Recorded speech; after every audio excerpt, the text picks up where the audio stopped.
بالله من الشيطان الرجيم بسم الله الرحمن الرحيم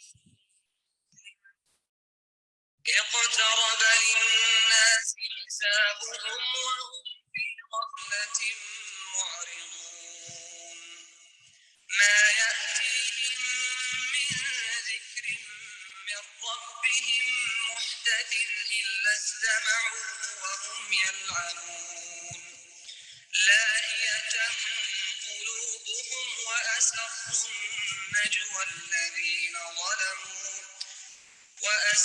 النجوى الذين ظلموا هل هذا إلا بشر مثلكم أفتأتون السحر وأنتم تبصرون قال ربي يعلم القول في السماء والأرض وهو السميع العليم بل قالوا أضغاث أحلام بل افتراه بل هو شاعر فليأتنا بآية كما أرسل الأولون ما آمنت قبلهم من قرية أهلكناها أفهم يؤمنون وما أرسلنا قبلك إلا رجالا نوحي إليهم فاسألوا أهل الذكر إن كنتم لا تعلمون وما جعلناهم جسدا لا يأكلون الطعام وما كانوا خالدين ثم صدقناهم الوعد فأنجيناهم ومن نشاء وأهلكنا المسرفين لقد أنزلنا إليكم كتابا فيه ذكركم أفلا تعقلون اعوذ باللہ من الشیطان الرجیم بسم اللہ الرحمن الرحیم رب اشرح لی صدری ویسر لی امری واحلل عقدۃ من لسانی یفقہوا قولی رب یسر ولا تعسر وتمم بالخیر آمین یا رب العالمین۔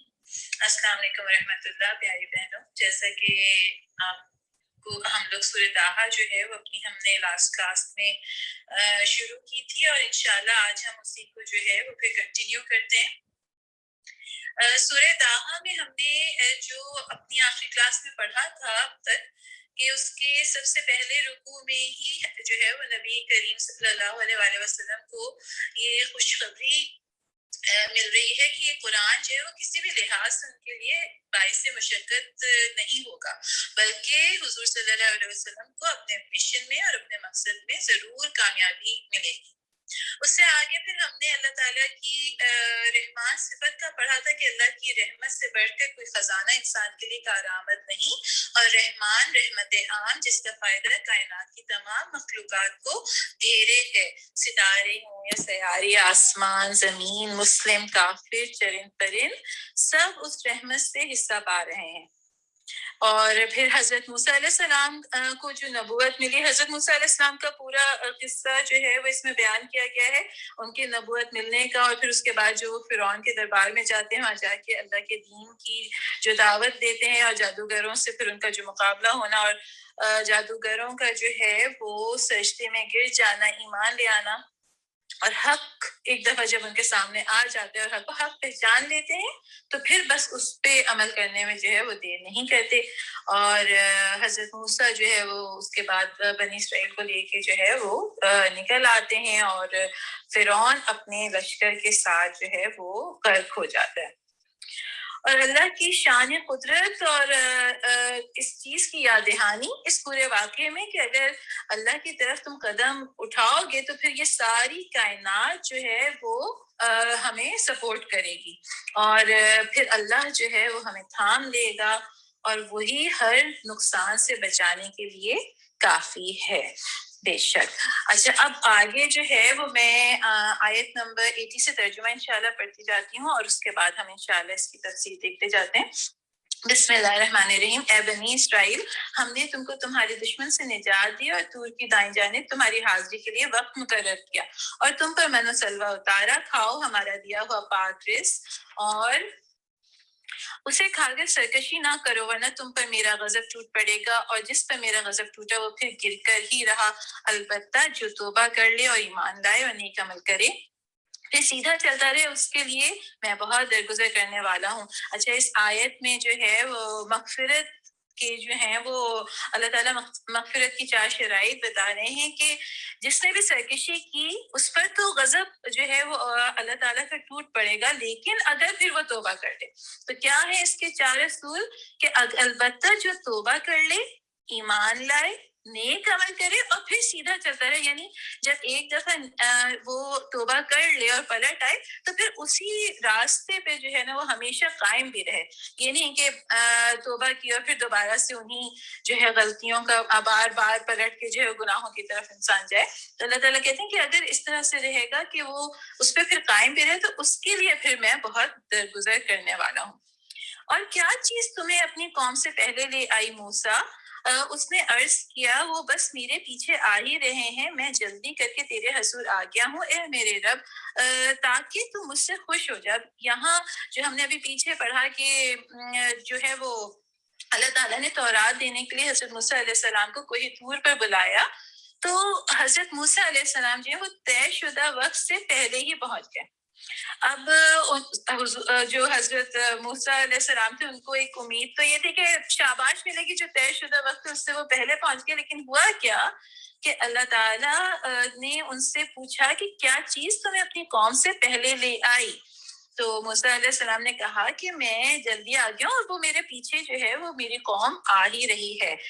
تو آگے پھر ترجمہ کیا کہ فرمایا اچھا تو سنو، ہم نے تمہارے پیچھے تمہاری قوم کو آزمائش میں ڈال دیا اور سامری نے انہیں گمراہ کر ڈالا. مقصود کیا تھا کہ اگر حضرت موسیٰ علیہ السلام اپنی قوم کے ساتھ ہی آتے، اور جو یہ اجرت پسندی تھی وہ اللہ تعالیٰ نے کہا کہ کیونکہ تم جلدی آ گئے، اپنی قوم سے پہلے آ گئے، قوم کو چھوڑ کے آگے، تم ان کی تربیت کرتے ہوئے آتے اور اس پوری جو تعلیمات تمہیں دی ہیں ان کو سکھاتے ہوئے بتاتے ہوئے آتے، ان کی تربیت کرتے ہوئے آتے، تو پھر جو ہے نا یہ نہ ہوتا. لیکن اب کیا ہوا ہے کہ تمہاری قوم جو ہے وہ گمراہی کی طرف جو ہے وہ سامری نے جو ہے وہ ان کو گمراہ کر دیا ہے اور ایک آزمائش اور ایک فتنے میں جو ہے وہ مبتلا ہو گئی ہے. اب یہ بات سن کے حضرت موسیٰ کو سخت رنج پہنچتا ہے. موسیٰ سب غصے اور رنج کی حالت میں اپنی قوم کی طرف پلٹا، جا کر اس نے کہا اے میری قوم کے لوگوں، کیا تمہارے رب نے تم سے اچھے وعدے نہیں کیے تھے؟ کیا تمہیں دن لگ گئے ہیں یا تم اپنے رب کا غضب ہی اپنے اوپر لانا چاہتے تھے کہ تم نے مجھ سے وعدہ خلافی کی؟ یعنی یہاں جو حضرت موسیٰ کہہ رہے ہیں کہ اے میری قوم کے لوگوں، کیا تمہارے رب نے تم سے اچھے وعدے نہیں کیے تھے؟ کیا تمہیں دن لگ گئے ہیں یا تم تو یہ کہ کون سا آج تک تمہارے رب نے تم سے جتنی بھی بھلائیوں کے وعدے کیے تھے سب تمہیں حاصل ہوئی ہیں. غلامی سے نجات ملی، صحرا اور جو پہاڑ ہے اس میں خوراک کا انتظام ہوا. تو اب ایسی کیا یعنی جلدی مچ گئی تھی، ایسا کیا تم پہ آفت آ گئی تھی کہ کچھ دن بھی تم لوگ جو ہے وہ صبر نہیں کر پائے؟ یعنی ناشکری کی بھی ان کی بنی اسرائیل کی جو ہے وہ ایک حال آپ دیکھیں کہ اتنی جلدی وہ جو ہے چیزوں سے جو ہے وہ بھول گئے کہ اور انہوں نے وعدہ خلافی کی جو کہ حضرت موسیٰ علیہ السلام سے انہوں نے وعدہ کیا تھا. انہوں نے جواب دیا ہم نے آپ سے وعدہ خلافی کچھ اپنے اختیار سے نہیں کی، معاملہ یہ ہوا کہ لوگوں کے زیورات کے بوجھ سے ہم لگ گئے تھے اور ہم نے بس ان کو پھینک دیا تھا. پھر اسی طرح سامری نے بھی کچھ ڈالا اور ان کے لیے ایک بچڑے کی مورت بنا کر نکال لایا جس میں سے بیل کی سی آواز نکلتی تھی. لوگ پکار اٹھے یہی ہے تمہارا خدا اور موسیٰ کا خدا. موسیٰ اسے بھول گیا، کیا وہ دیکھتے نہ تھے کہ نہ وہ ان کی بات کا جواب دیتا ہے اور نہ ان کے نفع و نقصان کا کچھ اختیار رکھتا ہے. یہاں پہ اب جب حضرت موسیٰ ناراض ہوئے اور انہوں نے اپنی قوم کو وہ ساری نعمتوں کا احساس دلایا کہ ابھی تک تمہیں نجات ملی تھی ان ساری پرابلم سے، تو وہ کیا کہتے ہیں کہ وہ پھر اپنا سارا الزام جو ہے نا وہ سامری کے سر پہ جو ہے وہ ڈال دیتے ہیں. حالانکہ ان کی اپنی نفس کی بھی برائی تھی. اور جو ہے وہ کہتے ہیں کہ ہم نے آپ سے کوئی وعدہ خلافی نہیں کی، بلکہ ہوا کیا کہ معاملہ کیا ہوا کہ ظاہر سفر تھا اور ہم زیورات کے بوجھ سے جو ہے وہ لد گئے ہوئے تھے، تو بس ہم نے ان کو پھینک دیا، اور وہ جو زیورات ہم نے پھینکے تو وہ پھر سامری نے اٹھا لیا، اس سے ایک بچڑا بنا لیا، اور جو ہے اس بچڑے میں کچھ سامری نے اس طرح کا کچھ سلسلہ رکھا تھا کہ اس میں سے پھر آواز، یعنی اس کی بناوٹ بھی کچھ ایسی تھی کہ اس میں سے پھر ایک خاص آواز آتی تھی جب ہوا جو ہے اس میں سے گزرتی تھی. تو ہارون موسیٰ کے آنے سے پہلے ہی ان سے کہہ چکا تھا کہ لوگوں تم اس کی وجہ سے فتنے میں پڑ گئے ہو، تمہارا رب تو رحمان ہے، بس تم میری پیروی کرو اور میری بات مانو. مگر انہوں نے اس سے کہہ دیا کہ ہم تو اسی کی پرستش کرتے رہیں گے جب تک کہ موسیٰ واپس نہ آ جائے. موسیٰ قوم کو ڈانٹنے کے بعد ہارون کی طرف پلٹا اور بولا، ہارون تم نے جب دیکھا تھا کہ یہ گمراہ ہو رہے ہیں تو کس چیز نے تمہارا ہاتھ پکڑا تھا کہ میرے طریقے پر عمل نہ کرو؟ کیا تم نے میرے حکم کی خلاف ورزی کی؟ ہارون نے جواب دیا، میری ماں کے بیٹے میری داڑھی نہ پکڑنا، میرے سر کے بال کھینچ. مجھے اس بات کا ڈر تھا کہ تو آ کر کہے گا کہ تم نے بنی اسرائیل میں پھوٹ ڈال دی اور میری بات کا پاس نہ کیا. موسیٰ نے کہا، اور سامری تیرا کیا معاملہ ہے؟ یہاں تک ہم ابھی پہلے رکھتے ہیں. اور اب ذرا مینٹالٹی جو ہے وہ بنی اسرائیل کی بھی یہاں پہ جو ہے وہ دیکھ واقعی یہ کہ توجہ طلب ہے کہ انہوں نے کیا کہا جب ہارون علیہ السلام کو، کیونکہ موسیٰ علیہ السلام جو ہے اپنی جگہ ان کے درمیان چھوڑ کے گئے تھے کہ تم ان کو جو ہے وہ تعلیمات اور ان کی تربیت کرتے رہنا. تو ہارون علیہ السلام نے ان کو سمجھایا بھی کہ تم تو بس رحمان جو ہے ان کی اس رحمان رب کی پیروی کرو. تو انہوں نے کہا کہ نہیں، جب تک موسیٰ نہیں آ جاتا تو ہم تو جو ہے وہ اسی کی پرستش کرتے رہیں گے. اب ہوتا کیا ہے کہ اتنی مسائل اور تکلیفوں سے نکلتے ہی کون سا ظلم تھا اور کون سی غلامی کی تکلیفیں تھیں جو انہوں نے نہیں سہی تھیں فرعون کے ساتھ. تو جو ہے لیکن ہوا کیا کہ اس سے نکلتے ہی ان کے دلوں میں اللہ تعالیٰ نے کیا کہا ہے کہ ان کے تو بچڑا تو ان کے دلوں میں بسا ہوا تھا. اصل چیز یہ ہوتی ہے جو جس چیز کی جو ہے آپ کو خواہش ہے، جو چیز آپ کی پسند ہوتی ہے، وہ تو پھر آپ کے دل میں بسی ہوئی ہوتی ہے. اور انسان جس ماحول کے اندر رہ رہا ہوتا ہے، جن برائیوں کا وہ ذہنی غلام بن چکا ہوتا ہے، تو غلامی کے آثار بھی جو ہے نا وہ پھر اس کو محبوب ہو جاتے ہیں. دیکھا جائے تو ہم بھی کہاں ابھی تک اپنے آپ کو جو ہے وہ ذہنی طور پہ آزاد کروا سکے ہیں.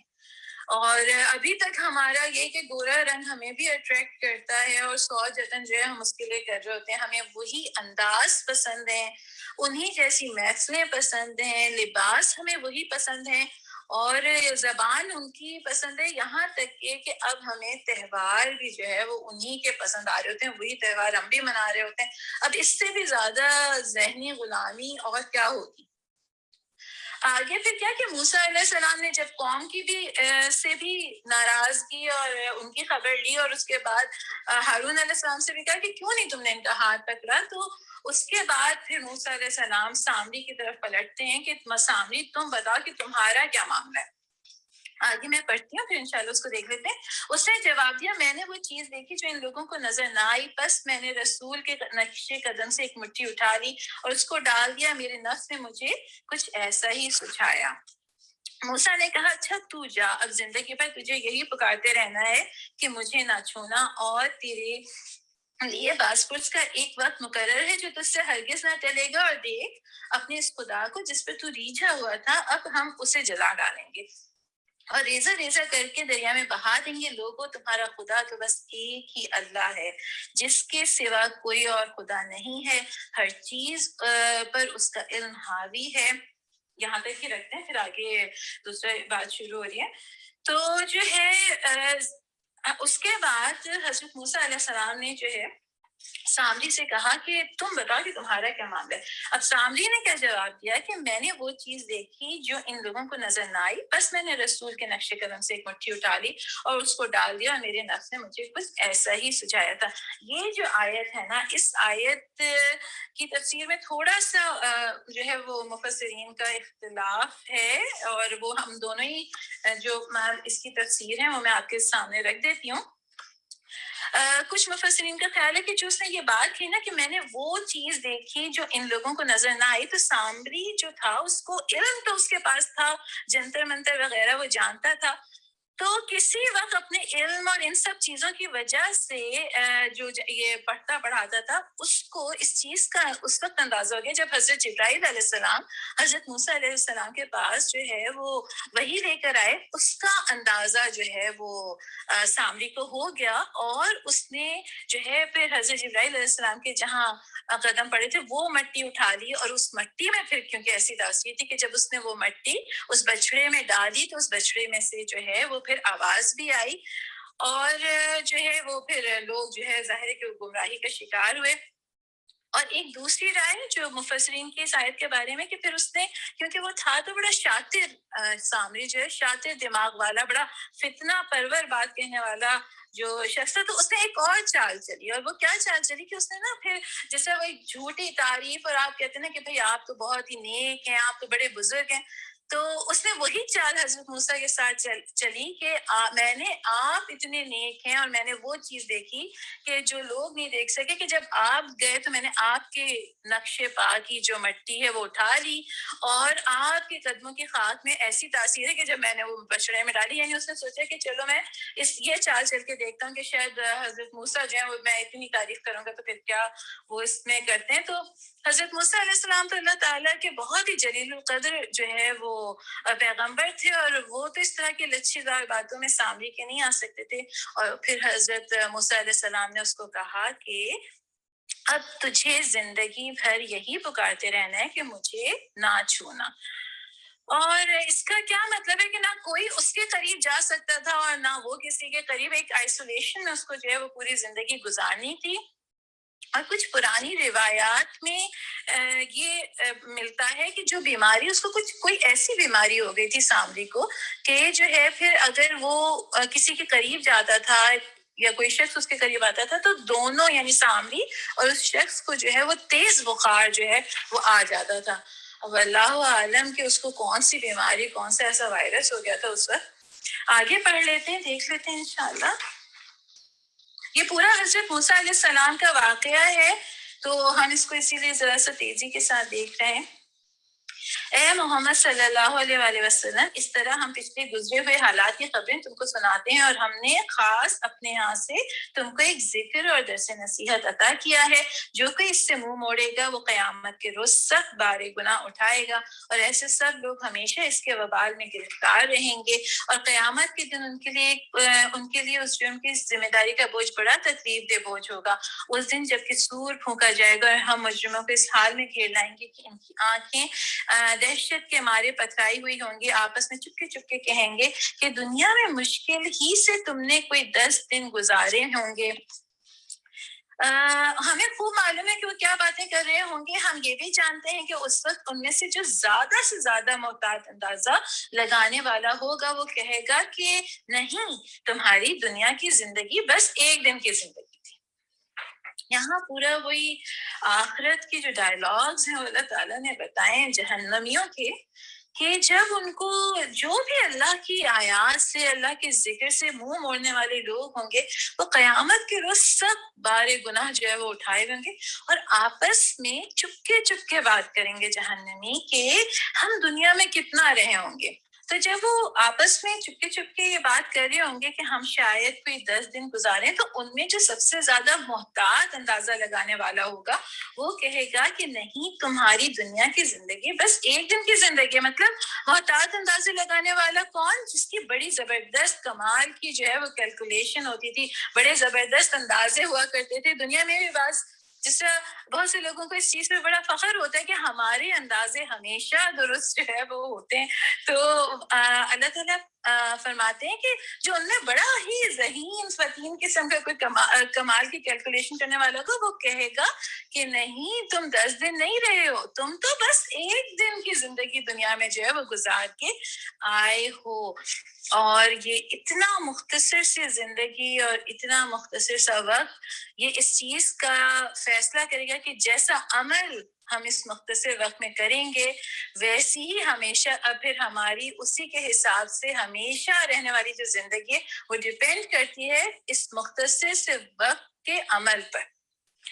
آگے دیکھ لیتے ہیں کیا ہے کہ یہ لوگ تم سے پوچھتے ہیں کہ آخر اس دن پہاڑ کہاں چلے جائیں گے. کہو کہ میرا رب ان کو دھول بنا کر اڑا دے گا اور زمین کو ایسا ہموار چٹیل میدان بنا دے گا کہ اس میں تم کوئی بل اور سلوٹ نہ دیکھو گے.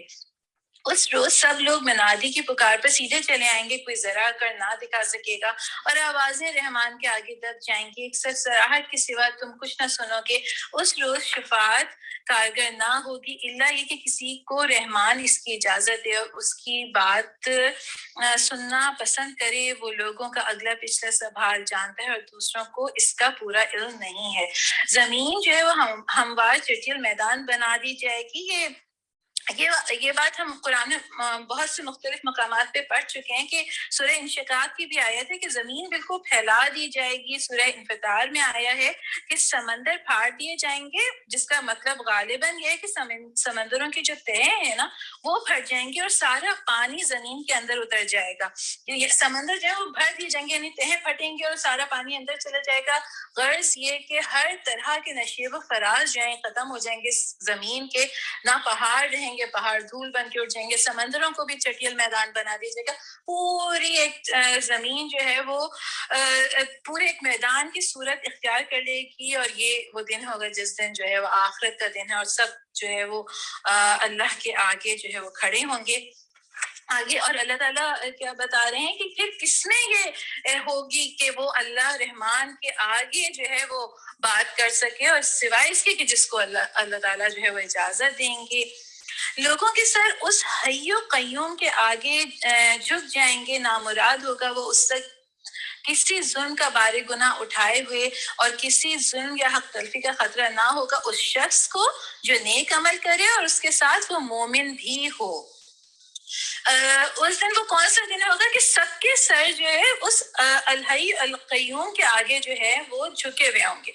یہ اللہ تعالیٰ کی جو صفت الحی القیوم ہے یہ قرآن میں ایک ساتھ جو ہے وہ 3 جگہ جو ہے وہ آئی ہے. 3 مرتبہ یہ صفات ساتھ آئی ہیں. ایک دفعہ جو ہے وہ سورہ بقرہ کی آیت نمبر 255 جو آیت الکرسی ہے, اور سورہ آل عمران کی آیت نمبر 2 میں, اور پھر تیسرا مقام یہ ہے سورہ طٰہٰ کی آیت نمبر 111 میں جو ہے یہ الحی القیوم کی جو ہے وہ صفت ساتھ آئی ہے. الحی کے کیا معنی ہوتے ہیں کہ ہمیشہ سے زندہ اور جاوید رہنے والا اور زندگی دینے والا. اور القیوم کے کیا معنی ہے؟ قائم رہنے والا, خود بھی قائم رہنے والا اور ہر چیز کو قائم رکھنے والا. اور جو ہے گمان یہ ہے کہ یہ اسم اعظم ہے, تو اس لیے الحی القیوم کی صفت کے ساتھ جو ہے وہ اللہ کے بہترین ناموں کے ساتھ ہمیں دعائیں کرنی چاہیے. اس کے بعد آگے اللہ تعالیٰ فرما رہے ہیں کہ اس دن کسی پہ بھی ظلم یا حق تلفی نہیں ہوگی جو نیک عمل کر کے آئے گا اور جو مومن بھی ہوگا. اور اے محمد صلی اللہ علیہ وآلہ وسلم, اس طرح ہم نے اسے قرآن عربی بنا کر نازل کیا ہے اور اس میں طرح طرح سے تنبیہات کی ہیں, شاید کہ یہ لوگ کجروی سے بچیں یا ان میں کچھ ہوش کے آثار اس کی بدولت پیدا ہوں. بس بالا و برتر ہے اللہ بادشاہ حقیقی. بادشاہ حقیقی, بادشاہ حقیقی کے کیا معنی ہے کہ یعنی پوری کائنات کی ہر شے کا اصل مالک, اسی کی ملکیت اور اسی کی حاکمیت ہے اس پوری آسمانوں اور زمین میں اور جو کچھ ان کے درمیان ہے. سب اللہ ہی کی سلطنت ہے اور وہ ہر چیز پہ قادر ہے. یہ ہے بادشاہ حقیقی. اب آگے کی کیا آیت ہے؟ اور دیکھو قرآن پڑھنے میں جلدی نہ کیا کرو جب تک کہ تمہاری طرف اس کی وحی تکمیل کو نہ پہنچ جائے, اور دعا کرو کہ اے پروردگار مجھے مزید علم عطا کر. ہم نے اس سے پہلے آدم کو ایک حکم دیا. اچھا آگے پھر حضرت آدم کا واقعہ آ رہا ہے قصہ. تو یہاں پہ یہ جو ہے کہ دیکھو قرآن پڑھنے میں جلدی نہ کیا کرو جب تک کہ تمہارے یہ کیونکہ مکی سورہ ہے تو نبی کریم صلی اللہ علیہ وسلم دوران وحی جو ہے وہ قرآن کو بار بار دہراتے تھے اور یاد کرنے کی کوشش کرتے تھے. تو اس طرف اللہ تعالیٰ ان کو تسلی دے رہے ہیں کہ جب تک جو ہے وہ وحی پورا تکمیل کو نہ پہنچ جائے تو تب تک اس کو صرف سنا کرو, اور بادشاہ حقیقی کا ہی یہ کلام ہے. اور اسی رب کائنات کی پھر یہ وہ ہوگی کہ وہ آپ کو اس کو آپ کے سینے میں محفوظ بھی کروا دے گا.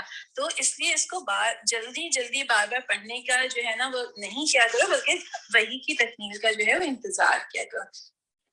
پھر آگے ہے کہ ہم نے اس سے پہلے آدم کو ایک حکم دیا تھا مگر وہ بھول گیا، اور ہم نے اس میں عزم نہ پایا یعنی یہ کہ غفلت اور بھول میں جو ہے وہ حضرت آدم علیہ السلام پڑ گئے. اور پھر یاد کرو وقت جب کہ ہم نے فرشتوں سے کہا تھا کہ آدم کو سجدہ کرو، وہ سب کو سجدہ کر گئے مگر ایک ابلیس تھا کہ انکار کر بیٹھا. اس پر ہم نے آدم سے کہا کہ دیکھو یہ تمہاری بیوی کا دشمن ہے، ایسا نہ ہو کہ یہ تمہیں جنت سے نکلوا دے اور تم مصیبت میں پڑ جاؤ. یہاں تو تمہیں یہ آسائشیں حاصل ہیں کہ نہ بھوکے ننگے رہتے ہو، نہ پیاس اور دھوپ تمہیں ستاتی ہے. اب یہ جو ہے نا وہ تھوڑا سا کہہ دیجیے کہ ایک بالکل تعارف ہے جنت ہے کہ کیسی جگہ ہے وہ جہاں نہ کوئی مصیبت ہے بلکہ آسائشیں حاصل ہیں، نہ بھوک ہے نہ پیاس ہے، دھوپ بھی نہیں ستاتی. تو لیکن شیطان نے اس کو پھسلایا اور کہنے لگا آدم بتاؤں تمہیں وہ درخت جس سے ابدی زندگی اور لازوال سلطنت حاصل ہوتی ہے. آخر کار دونوں میاں بیوی اس شخص کو اس درخت کا پھل کھا گئے. نتیجہ یہ ہوا کہ فوراً ہی ان کے ستر ایک دوسرے کے آگے کھل گئے اور لگے دونوں اپنے آپ کو جنت کے پتوں سے ڈھانکنے. اور آدم نے اپنے رب کی نافرمانی کی اور راہ راست سے بھٹک گیا. پھر اس کے رب نے اسے برگزیدہ کیا اور اس کی توبہ قبول کر لی اور اسے ہدایت بخشی اور فرمایا تم دونوں فریق یعنی انسان اور شیطان یہاں سے اتر جاؤ، تم ایک دوسرے کے دشمن رہو گے. اب اگر میری طرف سے تمہیں کوئی ہدایت پہنچے تو جو کوئی میری اس ہدایت کی پیروی کرے گا وہ نہ بھٹکے گا نہ بدبختی میں مبتلا ہوگا، اور جو میرے ذکر اور درس نصیحت سے منہ موڑے گا اس کے لیے دنیا میں تنگ زندگی ہوگی اور قیامت کے روز ہم اسے اندھا اٹھائیں گے. وہ کہے گا پروردگار دنیا میں تو میں آنکھوں والا تھا، یہاں مجھے اندھا کیوں اٹھایا؟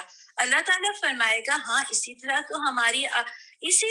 تو ہماری آیات کو جبکہ وہ تیرے پاس آئی تھی تو نے بھلا دیا تھا، اسی طرح آج تو بھلایا جا رہا ہے. اس طرح ہم حد سے گزرنے والے اور اپنے رب کی آیات کو نہ ماننے والوں کو دنیا میں بدلہ دیتے ہیں اور آخرت کا عذاب زیادہ سخت اور زیادہ دیر پا ہے. یہ جو ہے کہ جو اس کی نصیحت سے منہ موڑے گا اس کے لیے دنیا میں زندگی تنگ ہوگی. اس بات کو بھی ابھی تھوڑا سا دیکھتے ہیں. اور اس سے پہلے جو ہے وہ حضرت آدم علیہ السلام کا ہے کہ کس طرح سے شیطان نے جو ہے شیطان کی اس نے کیا کہا کہ میں تو تمہارا خیر خواہ ہوں، بھلائی چاہنے والا، اور اس درخت کے پھل کو جو ہے نا اس لیے کھانے سے منع کیا کہ کہیں تمہیں جو ہے وہ ابدی زندگی اور لازوال سلطنت سے تم جو ہے نا وہ محروم ہو جاؤ گے. تو اگر تم یہ پھل کھا لو گے، اور اس وقت بھی کیا ہے کہ حضرت آدم علیہ السلام نے جو ہے وہ اجلت سے کام لیا اور وہ پھل کھا لیا. اچھا یہاں پہ 3 یہ واقعات آئے. پہلے حضرت موسیٰ علیہ السلام کا آیا کہ حضرت موسیٰ علیہ السلام جب پہنچے جلدی وقت مقررہ سے پہلے، تو اللہ تعالیٰ نے ان سے کیا کہا کہ تمہیں کون سی چیز ہے جو تمہیں مقررہ وقت سے پہلے لے آئی موسیٰ.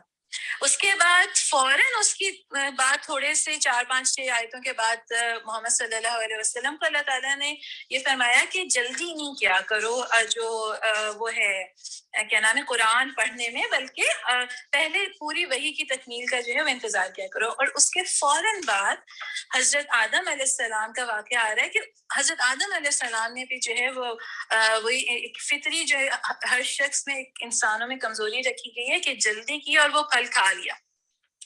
تو ہمیں قرآن میں بہت جگہ یہ بات ملے گی کہ اللہ تعالیٰ کو عجلت مطلب اللہ تعالیٰ کو جو لوگ عجلت جو ہے نا وہ نہیں پسند، بلکہ یہ کہ ہر کام کا ایک وقت مقرر ہے اور وہ کام اسی مقررہ وقت پہ جو ہے وہ ہوتا ہے.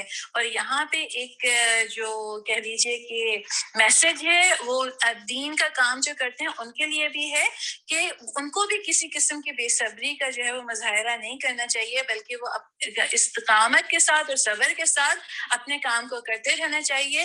اللہ کا جو وقت مقرر ہوگا انشاءاللہ ضرور کامیابی جو ہے وہ حاصل ہوگی. اچھا یہ جو شیطان کی چال ہے نا کہ وہ خیر خواہ بن کے آتا ہے کہ میں تو تمہارا دوست ہوں، تو یہ سب سے کامیاب حملہ ہوتا ہے شیطان کا جو انسان جس میں جو ہے وہ پھر بہت زیادہ چانس ہوتا ہے کہ جو ہے وہ بنی آدم جو ہے وہ پھسل جاتا ہے اس کے گمراہی میں. پھر آگے یہ بات آ رہی ہے کہ جو بھی اللہ کی نصیحت اور اللہ کے ذکر سے منہ موڑے گا اس کے لیے دنیا میں زندگی تنگ ہوگی اور قیامت کے روز اللہ تعالیٰ اس کو اندھا اٹھائیں گے. اور وہ وہاں یہ بات پوچھے گا کہ میں دنیا میں تو آنکھوں والا تھا, اللہ تعالیٰ آپ نے مجھے قیامت کے دن کیوں جو ہے وہ اندھا اٹھایا ہے. دنیا کی زندگی تنگ ہوگی کس اعتبار سے؟ کہ صرف مالی اعتبار سے نہیں یہاں پہ ذکر ہو رہا, بلکہ بے سکونی اور بے چینی اس شخص کا جو ہے وہ مقدر ہوگی. ایک کتنے بڑے بڑے ہم دیکھتے ہیں بعض سے یہ جو سیلیبریٹیز ہوتے ہیں, پرنسس, کیسی ان لوگوں کی کبھی انٹرویوز سنیں, کیسی ان لوگوں کی حسرت بھری جو ہے نا وہ باتیں یہ لوگ کر رہے ہوتے ہیں, اور کس طرح کی وحشت ہوتی ہے ان کی ان باتوں میں. بہت ہی ایک آرٹیفیشل لائف, سکون نہیں ہوتا ان کی زندگی میں, ہر چیز آسائشات بھی ہوتی ہیں, تو اور کتنی بڑی اللہ تعالیٰ نے ان کے لیے وہ رکھی ہے, تنگ کر دی ہے ان کی زندگی ان کے اوپر, کہ بے سکونی کا وہ لوگ شکار ہوتے ہیں. ہر سب کچھ ہوتا ہے, نیند نہیں آ رہی ہوتی, ایک آرٹیفیشل ان کی زندگی ہوتی ہے جو گزر رہی تھی. کوئی میوزک میں اپنے آپ کو ڈبو دیتا ہے, تو کوئی ڈرگس میں اپنے آپ کو ڈبو دیتا ہے, اور کسی کے پتہ نہیں کتنے افیئرز چل رہے ہوتے ہیں شادی کے بعد بھی, اور کوئی تو حد سے بڑھتے تو پھر سوسائڈ کر لیتے ہیں. ایک یعنی ان کی زندگیوں کو اگر آپ دیکھیں تو اندازہ ہو جاتا ہے کہ اللہ تعالیٰ نے سکون ان کی زندگی سے جو ہے, ان کے دل سے جو ہے وہ اٹھا لیا ہے. کیونکہ اللہ تعالیٰ ہمیں کیا بتاتے ہیں کہ اللہ بذکر اللہ تطمئن القلوب, بے شک دلوں کا اطمینان تو صرف اللہ کے ذکر میں, اور کسی چیز میں, کسی مال و دولت میں, کسی آسائش میں تم اللہ کا تم جو ہے وہ دلوں کا سکون نہیں پا سکو گے. دل کا سکون صرف اللہ کی یاد میں. تو اللہ تعالیٰ کہتے ہیں کہ پھر ہم دنیا کی زندگی بھی ان کے اوپر تنگ کرتے ہیں, اور قیامت کے دن بھی ان کو جو ہے وہ اندھا اٹھائیں گے. پھر آگے ہم پڑھ لیتے ہیں کہ پھر کیا ان لوگوں کو تاریخ کے سبق سے کوئی ہدایت نہ ملی کہ ان سے پہلے کتنی ہی قوموں کو ہم ہلاک کر چکے ہیں جن کی برباد شدہ بستیوں میں آج چلتے پھرتے ہیں. در حقیقت اس میں بہت سی نشانیاں ہیں ان لوگوں کے لیے جو عقل سلیم رکھنے والے ہیں.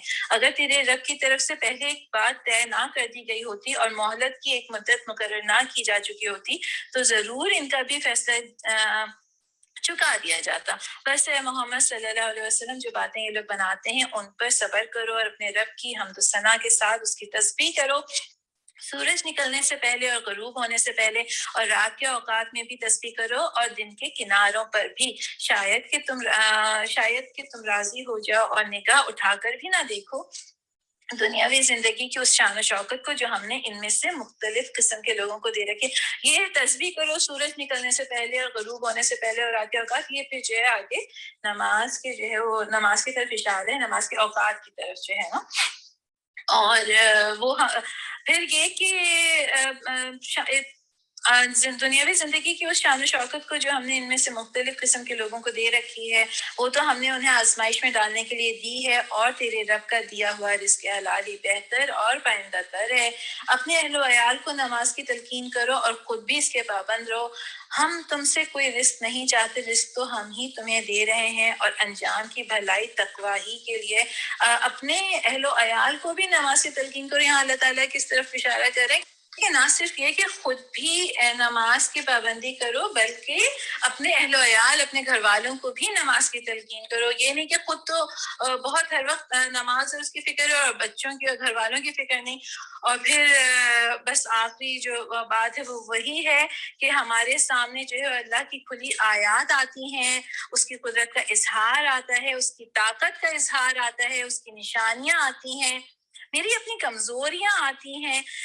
اور اللہ تعالیٰ کہتا ہے کہ جو اللہ کی آیات کو بھلا دے گا پھر اللہ بھی اس کو بھلا دیتا ہے, اور جب اللہ اس کو بھلا دیتا ہے تو پھر اس کے لیے دنیا کی زندگی بھی جو ہے وہ تنگ ہو جاتی ہے. ہم لوگوں کو اقتدار میں آتے دیکھتے ہیں, لوگوں کو اقتدار سے جاتے دیکھتے ہیں, ہم لوگوں کو عزت ملتے دیکھتے ہیں, لوگوں کو ذلیل ہوتے دیکھتے ہیں.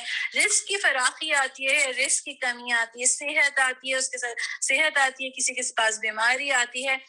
لیکن ہر چیز کی انجام کی بھلائی کس چیز میں بتائی اللہ تعالیٰ نے؟ تقویٰ میں۔ وہی بات کہ ہر تالے کی چابی، ہر اس دروازے کی چابی جو جنت کی طرف کھلتا ہے، اس کی چابی کیا ہے؟ تقویٰ ہے۔ یہاں پہ ہماری سورہ انبیاء، سورہ طٰہٰ جو مکمل ہوئی، اور انشاءاللہ اب سورہ انبیاء شروع کرتے ہیں۔ سورہ انبیاء مکی سورہ ہے، اور اس میں جو ہے وہ 112 آیات ہے، اور جو ہے اس کا نام جو ہے، کیونکہ اس میں کثرت کے ساتھ جو ہے وہ انبیاء کا ذکر آیا ہے، تو اسی مناسبت سے اس کا نام سورہ انبیاء ہے۔ میں اس کا پہلے ترجمہ پڑھ لیتی ہوں، اور اس دعا کے ساتھ ہم اپنی سورہ انبیاء کو شروع کرتے ہیں کہ اللہ تعالیٰ ہمارے اس مختصر سے وقت میں جو ہے وہ برکت رکھ دے، اور انشاءاللہ ہم اپنے مقررہ وقت میں جو ہے سورہ انبیاء مکمل کر لیں انشاءاللہ۔ قریب آ گیا ہے لوگوں کے حساب کا وقت، اور وہ ہیں کہ غفلت میں منہ موڑے ہوئے ہیں۔ ان کے پاس جو تازہ نصیحت بھی ان کے رب کی طرف سے آتی ہے، اس کو با تکلف سنتے ہیں اور کھیل میں پڑے رہتے ہیں، دل ان کے دوسری ہی فکروں میں منہمک ہیں۔ سورہ انبیاء اور سورہ حج دونوں بہت جھنجھوڑ دینے والی صورتیں ہیں، اور اس میں جو ہے وہ بات شروع ہی کس آیت سے ہو رہی ہے کہ قریب آ گیا ہے لوگوں کے حساب کا وقت، اور وہ ہیں کہ غفلت میں منہ موڑے ہوئے۔ ہم پہلے یہ رکوع پورا پڑھ لیتے ہیں، پھر اس کی تفسیر دیکھتے ہیں۔ اور ظالم آپس میں سرگوشیاں کرتے ہیں کہ یہ شخص آخر تم جیسا ایک بشر ہی تو ہے، پھر کیا تم آنکھوں دیکھتے جادو کے پھندے میں پھنس جاؤ گے؟ رسول صلی اللہ علیہ وسلم نے کہا، میرا رب ہر اس بات کو جانتا ہے جو آسمان اور زمین میں کی جائے، وہ سمیع اور علیم ہے۔ وہ کہتے ہیں بلکہ یہ پراگندہ خواب ہیں، یعنی امیجنیشنز ہیں، خیالی باتیں ہیں جو یہ شخص کرتا ہے، بلکہ یہ اس کی من گھڑت ہے، بلکہ یہ شخص شاعر ہے، ورنہ یہ لائے کوئی نشانی جس طرح پرانے زمانے کے رسول نشانیوں کے ساتھ بھیجے گئے تھے، حالانکہ ان سے پہلے کوئی بستی بھی جسے ہم نے ہلاک کیا ایمان نہ لائی، اب کیا یہ ایمان لائیں گے؟ اور اے محمد صلی اللہ علیہ وسلم، تم سے پہلے بھی ہم نے انسانوں ہی کو رسول بنا کر بھیجا تھا جن پر ہم وحی کیا کرتے تھے۔ تم لوگ اگر علم نہیں رکھتے تو اہل کتاب سے پوچھ لو، ان رسولوں کو ہم نے کوئی ایسا جسم نہیں دیا تھا کہ وہ کھاتے نہ ہوں اور نہ وہ سدا جینے والے تھے۔ پھر دیکھ لو کہ آخرکار ہم نے ان کے ساتھ اپنے وعدے پورے کیے، اور انہیں اور جس کو ہم نے چاہا بچا لیا، اور حد سے گزر جانے والوں کو ہلاک کر دیا۔ لوگوں، ہم نے تمہاری طرف ایک ایسی کتاب بھیجی ہے جس میں تمہارا ہی ذکر ہے، کیا تم سمجھتے نہیں ہو؟ یہاں رکوع ختم ہوا ہے، اور یہ 10ویں آیت ہے جہاں تک ترجمہ رکھ۔ قریب آ گیا ہے لوگوں کے حساب کا وقت، اور وہ ہے کہ غفلت میں منہ موڑے ہوئے ہیں۔ یہاں پہ حساب کا وقت جو ہے وہ قیامت بالکل قریب آ گئی۔ اللہ تعالیٰ کی طرف اشارہ ہے کہ قیامت بالکل قریب آ گئی ہے، اور لوگ ہیں کہ بالکل غیر سنجیدہ اور لاابالی جو ہے وہ ان کا مزاج ہے۔ اور ایک یہ پورے جو 3-4 آیات ہیں اس رکوع کی، اس میں اللہ تعالیٰ ایک ایسا کردار بتا رہے ہیں جس نے اپنے دنیا میں آنے کو، اللہ کی بات کو اور یوم حساب کو، سب کو ایک کھیل اور تماشا سمجھ رکھا ہے۔ ہر بات کو ہنسی اور مذاق میں اڑا دینا، انتہائی جو اہم مقامات ہوتے ہیں اس پہ بھی غیر سنجیدگی دکھانے والا، مقدس لمحات میں بھی اس کے دل جو ہیں، اللہ تعالیٰ کہتے ہیں کوئی دوسری ہی فکروں میں کھیل اور کود میں پڑے رہتے ہیں اور بتکلف سنتے ہیں۔ اور کیا ہے کہ کوئی دوسری ہی فکروں میں ان کے جو ہے نا وہ دل منہمک رہتے ہیں، اور ہی فکروں میں گرفتار رہتے ہیں ان کے دل۔ ہر بات میں ان کو جو ہے وہ فن چاہیے ہوتا ہے، اور جو ہے نماز میں بھی آئیں گے، اور جب اللہ کے سامنے کھڑے ہوں گے تو اس وقت بھی وہ جو ہے ان کے دل جو ہے وہ غفلت کا شکار ہوتے ہیں، اور ہر رکعت میں وہ یہ کہتے ہیں کہ یا رب آپ ہی روز جزا کے مالک ہیں، مالکی یوم الدین۔ اور اس کے باوجود یہ بات کہتے ہوئے بھی ان کو اس چیز کا احساس نہیں ہو رہا ہوتا کہ ایک دن ایسا آئے گا جس دن ان کو اپنے رب کے سامنے کھڑے ہو کے اپنے ایک ایک لمحے کا جو ہے وہ حساب دینا ہوگا. اللہ تعالیٰ کہتے ہیں بات تکلف سنتا ہے. یعنی اب ان کے سامنے اگر اللہ کی آیات آ بھی رہی ہیں, اللہ کا ذکر آ بھی رہا ہے, بات تکلف کہ اب ذکر ہو رہا ہے تو سننا ہے, لیکن دماغ بھی ابھی کچھ اور باتیں چل رہی ہوتی ہیں, چاہے وہ اللہ کا کلام پڑھ رہے ہوں اور چاہے اللہ کے سامنے کھڑے ہوں, اور ان کے دلوں میں بھی دوسری جو ہے وہ پلاننگز جو ہے وہ چل رہی ہوتی ہیں. اور اس مزاج کی وجہ سے وہ پھر ایک ایسے شخصیت ان کی بنتی ہے کہ پھر کسی بڑے فرض کی ادائیگی جو ہے وہ یا کسی اونچے مشن پہ کا جو کام ہے وہ ان کے لیے ممکن ہی نہیں رہتا. ان کی زندگیاں جو ہے نا وہ پھر بہت ہی ایک ڈھیلی ڈھالی اینڈ ڈسپلن اور بہت ہی ہلکی ویلیوز کے ساتھ وہ لوگ جو ہے وہ اپنی زندگیوں کو جو گزار رہے ہوتے ہیں. اور پھر مزید خرابی اس کی وجہ سے کیا آتی ہے کہ یہ غفلت جو ہے وہ ان کے وہ دل ہے نا کہ پہلے ایک نقطہ ہوتا ہے, پھر دل جو ہے وہ اللہ تعالیٰ کہتے ہیں کہ سیاہ ہوتا چلا جاتا ہے. تو یہ جو غفلت جو ہے اور یہ جو غیر سنجیدگی وہ اللہ تعالیٰ کے کلام کے ساتھ, اللہ کی آیات کے ساتھ, اللہ کی نصیحت کے ساتھ جو یہ غیر سنجیدہ ان کا رویہ ہے وہ ان کے اندر ایک بے باکی پیدا کر دیتی ہے. اور وہ بے باکی پھر کیا کرتی ہے کہ وہ پھر ہر بات میں جو ہے وہ کہیں نہ کہیں سے کچھ نہ کچھ گنجائش جو ہے وہ نکال لیتے ہیں. کیسی ہی آیات ہوں, کیسا ہی انداز میں بات شروع کی جائے. میں یہاں پہ ایک واقعہ آپ کے سامنے رکھتی ہوں کہ حضرت عامر بن ربیعہ کے پاس ایک عربی آیا اور اس نے آپ رضی اللہ عنہ سے کے پاس وہ ٹھہرا تو انہوں نے بہت ہی عزت کے ساتھ اور بہت قدردانی کے ساتھ اس کی مہمانداری کی, ٹھہرایا. پھر وہ واپس چلا گیا اور کچھ عرصے کے بعد وہ دوبارہ واپس آیا. اس نے حضرت عامر بن ربیعہ کی ہی طرف قیام کیا. جب وہ جانے لگا تو اس نے پہلے زمانے میں ظاہر مال غنیمت میں بھی بہت زمین وغیرہ اور چیزیں ملتی تھیں, تو اس نے کہا کہ مجھے ابھی ایک زمین کا بہت بڑا ٹکڑا جو ہے وہ مجھے ملا ہے, میں اس میں سے کچھ حصہ جو ہے وہ تمہارے بچوں کے لیے دینا چاہتا ہوں کہ وہ تمہاری آل اور اولاد کے جو ہے وہ کام آئے گا.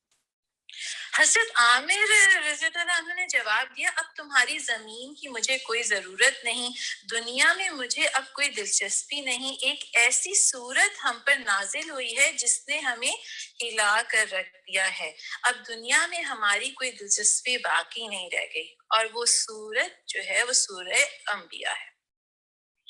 یہ فرق کس چیز کا فرق ہوتا ہے؟ یہ دلوں کا فرق ہے. ایک دل جو زندہ ہے, قبول کرنے والا ہے, اللہ کی آیات کے آگے جھکنے والا ہے, اور دوسری طرف ایک وہ دل ہے جس کے سب کھڑکی دروازے جو ہے نا وہ بند ہیں اور وہ پوری طرح سے غفلت میں جو ہے وہ ڈوبا ہوا ہے. وہ ہر بات کو قرآن کی, رسول کی وہ جو ہے وہ کھیل اور تماشا اور شغل جو ہے نا اس میں سمجھ رہا ہوتا ہے. آگے اللہ تعالیٰ ہمیں اس رکوع میں اور کیا بتا رہے ہیں کہ یہ وہ لوگ ظاہری بات ہے کہ جب کردار ہی اتنا ایک نان سیریس قسم کا ہوتا تھا تو وہ پھر جو ہے وہ نبیوں کی باتوں کو بھی کہتے تھے کہ یہ تو شاعر ہے یا یہ ساحر ہے یا اس کی یہ جو ہے یہ خواب ہیں, خیالی باتیں ہیں, امیجنیشنز ہیں اس قسم کی باتیں. تو پھر وہ ایسا کردار کر رہا ہوتا ہے. اور پھر وہ کہتے تھے ورنہ یہ لائے کوئی نشانی, جس طرح پرانے زمانے کے رسول نشانیوں کے ساتھ بھیجے گئے تھے, حالانکہ ان سے پہلے کوئی بستی بھی جسے ہم نے ہلاک کیا ایمان نہ لائی. اب کیا یہ ایمان لائیں گے؟ یہ آیت نمبر 6 ہے. یہاں اللہ تعالیٰ کس طرف اشارہ کر رہے ہیں کہ یہ لوگ کہتے تھے کہ پچھلے رسولوں کو جس طرح سے نشانیاں دی گئی تھیں اس طرح سے نشانیاں جو ہیں یہ مانگتے تو ہیں, لیکن کیا یہ بات بھول گئے کہ ایسی کھلی کھلی نشانیاں دیکھ کر بھی کون سا وہ قومیں ایمان لے آئی تھی. اور اس میں پھر جو دوسری بات ہے کہ جسے اس سے پہلے کوئی بستی بھی جسے ہم نے ہلاک کیا. تو ایک دوسری بات جس طرف اشارہ اللہ تعالیٰ کہہ رہے ہیں کہ جب اتنی کھلی اور سری کھلی نشانی اور موعظہ ان کے درمیان آ جاتا تھا اور اس کے بعد بھی وہ قوم ایمان نہیں لاتی تھی, تو پھر وہ ہلاک ہوئے بغیر جو ہے وہ نہیں رہ سکتی. اس سے آگے پھر کیا کہ اور اے محمد صلی اللہ علیہ وسلم تم سے پہلے بھی ہم نے انسانوں ہی کو رسول بنا کے بھیجا، اور یہ پورا رکوع ہے۔ اور پھر آخری جو آیت نمبر 10 ہے، اس میں اللہ تعالیٰ فرما رہے ہیں کہ لوگوں ہم نے تمہاری طرف ایک ایسی کتاب بھیجی ہے جس میں تمہارا ہی ذکر ہے، کیا تم سمجھتے نہیں ہو؟ تمہارا یہ جو کتاب اللہ تعالیٰ نے ہمیں بھیجی ہے، اس میں ہمارا ہی ذکر ہے، یہ ہمارے لیے ہی جو ہے، اس میں میرے ہی مسائل کے حل ہیں، اس میں جو ہے یہ میرے ہی گناہوں کی نشاندہی کرتی ہے، مجھے ہی نیکی کے راستوں پر چلنے کی تلقین کرتی ہے، مجھے یہ بتاتی ہے کہ مجھے اپنے والدین کے ساتھ کیسا ہونا چاہیے، مجھے اپنے شوہر کے ساتھ کیسا ہونا چاہیے، مجھے اپنے گھر والوں کے ساتھ کیسا ہونا چاہیے، میرا مال کے ساتھ کیسا معاملہ ہونا چاہیے، اور مجھے اپنے وقت کو کیسے استعمال کرنا چاہیے، میں عبادت کروں تو کیسے کروں، کوئی پریشانی اگر کوئی مصیبت جو ہے وہ اگر سامنے آتی ہے تو اس وقت میرا کیا رویہ ہونا چاہیے۔ اللہ تعالیٰ فرماتے ہیں کہ یہ وہ کتاب ہے جس میں تمہارا ہی ذکر ہے، تم اس کی آیات پہ غور کرو تو صحیح۔ حضرت علی جو ہے، حضرت علی نے فرمایا کہ رسول اللہ صلی اللہ علیہ وسلم نے ایک دن کہا کہ ایک بہت عنقریب ایک بہت بڑا فتنہ جو ہے وہ رونما ہونے والا ہے۔ حضرت علی رضی اللہ عنہ نے فرمایا اللہ کے رسول صلی اللہ علیہ وسلم، پھر اس سے بچنے کی سبیل یعنی راستہ کون سا ہوگا؟ آپ صلی اللہ علیہ وسلم نے فرمایا کتاب اللہ کی کتاب ہی تم کو فتنوں سے بچا سکے گی، اس میں تم سے پہلوں کی بھی خبریں ہیں اور تمہارے بعد جو آنے والے ہیں ان کی چیزیں بھی موجود ہیں، اور جو کچھ اختلافات تمہارے درمیان ہوں گے ان کے حل بھی اس میں موجود ہیں۔ اچھا آگے پھر میں تفسیر پڑھ دیتی ہوں۔ کتنی ظالم بستیاں ہیں جن کو ہم نے پیس کر رکھ دیا اور ان کے بعد دوسری کسی قوم کو اٹھایا، جب ان کو ہمارا عذاب محسوس ہوا تو لگے وہاں سے بھاگنے، کہا گیا بھاگو نہیں، جاؤ اپنے انہی گھروں اور عیش کے سامانوں میں جن کے اندر تم چین کر رہے تھے، شاید کہ تم سے پوچھا جائے۔ کہنے لگے ہائے ہماری کمبختی، بے شک ہم خطاوار تھے، اور وہ یہی پکارتے رہے یہاں تک کہ ہم نے ان کو کھلیان کر دیا، زندگی کا ایک شرارہ تک ان میں نہ رہا۔ آیت نمبر 15 ہے یہ، اور یہاں پہ جن بستیوں پہ عذاب آیا ہے اللہ تعالیٰ کیا فرما رہے ہیں کہ ان کو ہم نے ایسا کر دیا جس وقت کھلیان کیسے کہتے ہیں کہ جب وہ کھیتی جو کٹ چکی ہوتی ہے، جب فصل یعنی جو کھیت میں ہوتی ہے اس کو کاٹ دی جاتی ہے تو کیسے وہ خاک اور بھس سا جو ایک وہ زمین کا ٹکڑا رہ جاتا ہے، تو جن لوگوں پہ اور جن بستیوں پہ اور جن قوموں پہ عذاب آئے تو اللہ تعالیٰ فرماتے ہیں کہ وہ ایسے ہو گئی جیسے کھلیان، اور آگے کیا زندگی کا ایک شرارہ تک ان میں نہیں رہا، یعنی مکمل خاک راکھ بچی پھر ان کی، صرف ایک بھی زندگی کا شرارہ جو ہے اس راکھ میں پھر نہیں بچا تھا۔ یہ جو خامدین کا جو لفظ ہے اس کے معنی ہوتے ہیں کہ وہ راکھ جو بالکل بجھی ہوئی آگ ہوتی ہے اس کے لیے یہ استعمال ہوتا ہے۔ تو جہاں پہ اللہ تعالیٰ کے جب عذاب آ گئے تو ان کے ساتھ پھر یہ معاملہ ہوا کہ پھر ان میں زندگی کی کوئی رمق باقی جو ہے وہ نہ رہ گئی۔ ہم نے اس آسمان اور زمین کو اور جو کچھ بھی ان میں ہے کچھ کھیل کے طور پر نہیں بنایا ہے۔ اگر ہم کوئی کھلونا بنانا چاہتے اور بس یہی کچھ ہمیں کرنا ہوتا تو اپنے ہی پاس سے کر لیتے، مگر ہم تو باطل پر حق کی چوٹ لگاتے ہیں جو اس کا سر توڑ دیتی ہے، اور وہ دیکھتے دیکھتے مٹ جاتا ہے، اور تمہارے لیے تباہی ہے ان باتوں کی وجہ سے جو تم بناتے ہو۔ باطل پر حق کی چوٹ جو ہے نا وہ ہم لگاتے ہیں کہ یہ پوری جو اصل میں جس کردار کو یہاں پہ مخاطب کیا گیا ہے، جو کہ ہر چیز کو جو ہے وہ کھیل تماشا سمجھتے ہیں، تو وہ یہ سمجھتے کہ یہ سارے زمین اور آسمان یہ بھی بس ایسے ہی ایک جو ہے وہ پیدا کیے گئے۔ تو اللہ تعالیٰ کہتے ہیں کہ ان کو یہ جو زمین اور آسمان اور یہ کائنات تم دیکھ رہے ہو یہ پوری حکمت کے ساتھ پیدا کی گئی ہے، اس کا مقصد محض دل کا بہلاوا نہیں ہے، اور نہ ہی یہ اتفاقیہ ہے جو پیدا ہو گئی ہو۔ جس سنجیدگی کے ساتھ یہ کائنات بنی ہے اسی سنجیدگی کے ساتھ اللہ نے رسول بھیجے ہیں۔ عروج و زوال کے جو قواعد ہیں وہ اٹل ہیں، اور قرآن ہمیں قوموں کے زوال اور پھر عذاب کی جو وجوہات بتاتا ہے کہ جب باطل حد سے گزرنے لگے تو اللہ تعالیٰ حق کو باطل کے سر پر دے مارتے ہیں۔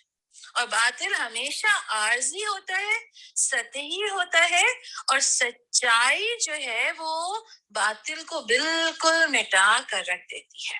زمین اور آسمانوں میں جو مخلوق بھی ہے اللہ کی ہے، اور جو فرشتے اس کے پاس ہیں وہ نہ اپنے آپ کو بڑا سمجھ کر اس کی بندگی سے ستابی کرتے ہیں، اور نہ ملول ہوتے ہیں، شب و روز اس کی تسبیح کرتے رہتے ہیں، دم نہیں لیتے۔ کیا ان لوگوں کے بنائے ہوئے عرضی خدا ایسے ہیں کہ بے جان کو جان بخش کر اٹھا کھڑا کرتے ہو؟ اگر آسمان اور زمین میں ایک اللہ کے سوا دوسرے خدا بھی ہوتے تو زمین اور آسمان دونوں کا نظام بگڑ جاتا۔ بس پاک ہے اللہ رب العرش ان باتوں سے جو یہ لوگ بنا رہے ہیں۔ وہ اپنے کاموں کے لیے کسی کے آگے جواب دہ نہیں ہے، اور سب جواب دہ ہیں۔ کیا اسے چھوڑ کر انہوں نے دوسرے خدا بنا لیے ہیں؟ اے محمد صلی اللہ علیہ وآلہ وسلم ان سے کہو کہ لاؤ اپنی دلیل، یہ کتاب بھی موجود ہے جس میں میرے دور کے لوگوں کے لیے نصیحت ہے، اور وہ کتابیں بھی موجود ہیں جنہیں مجھ سے پہلے لوگوں کے لیے نصیحت تھی۔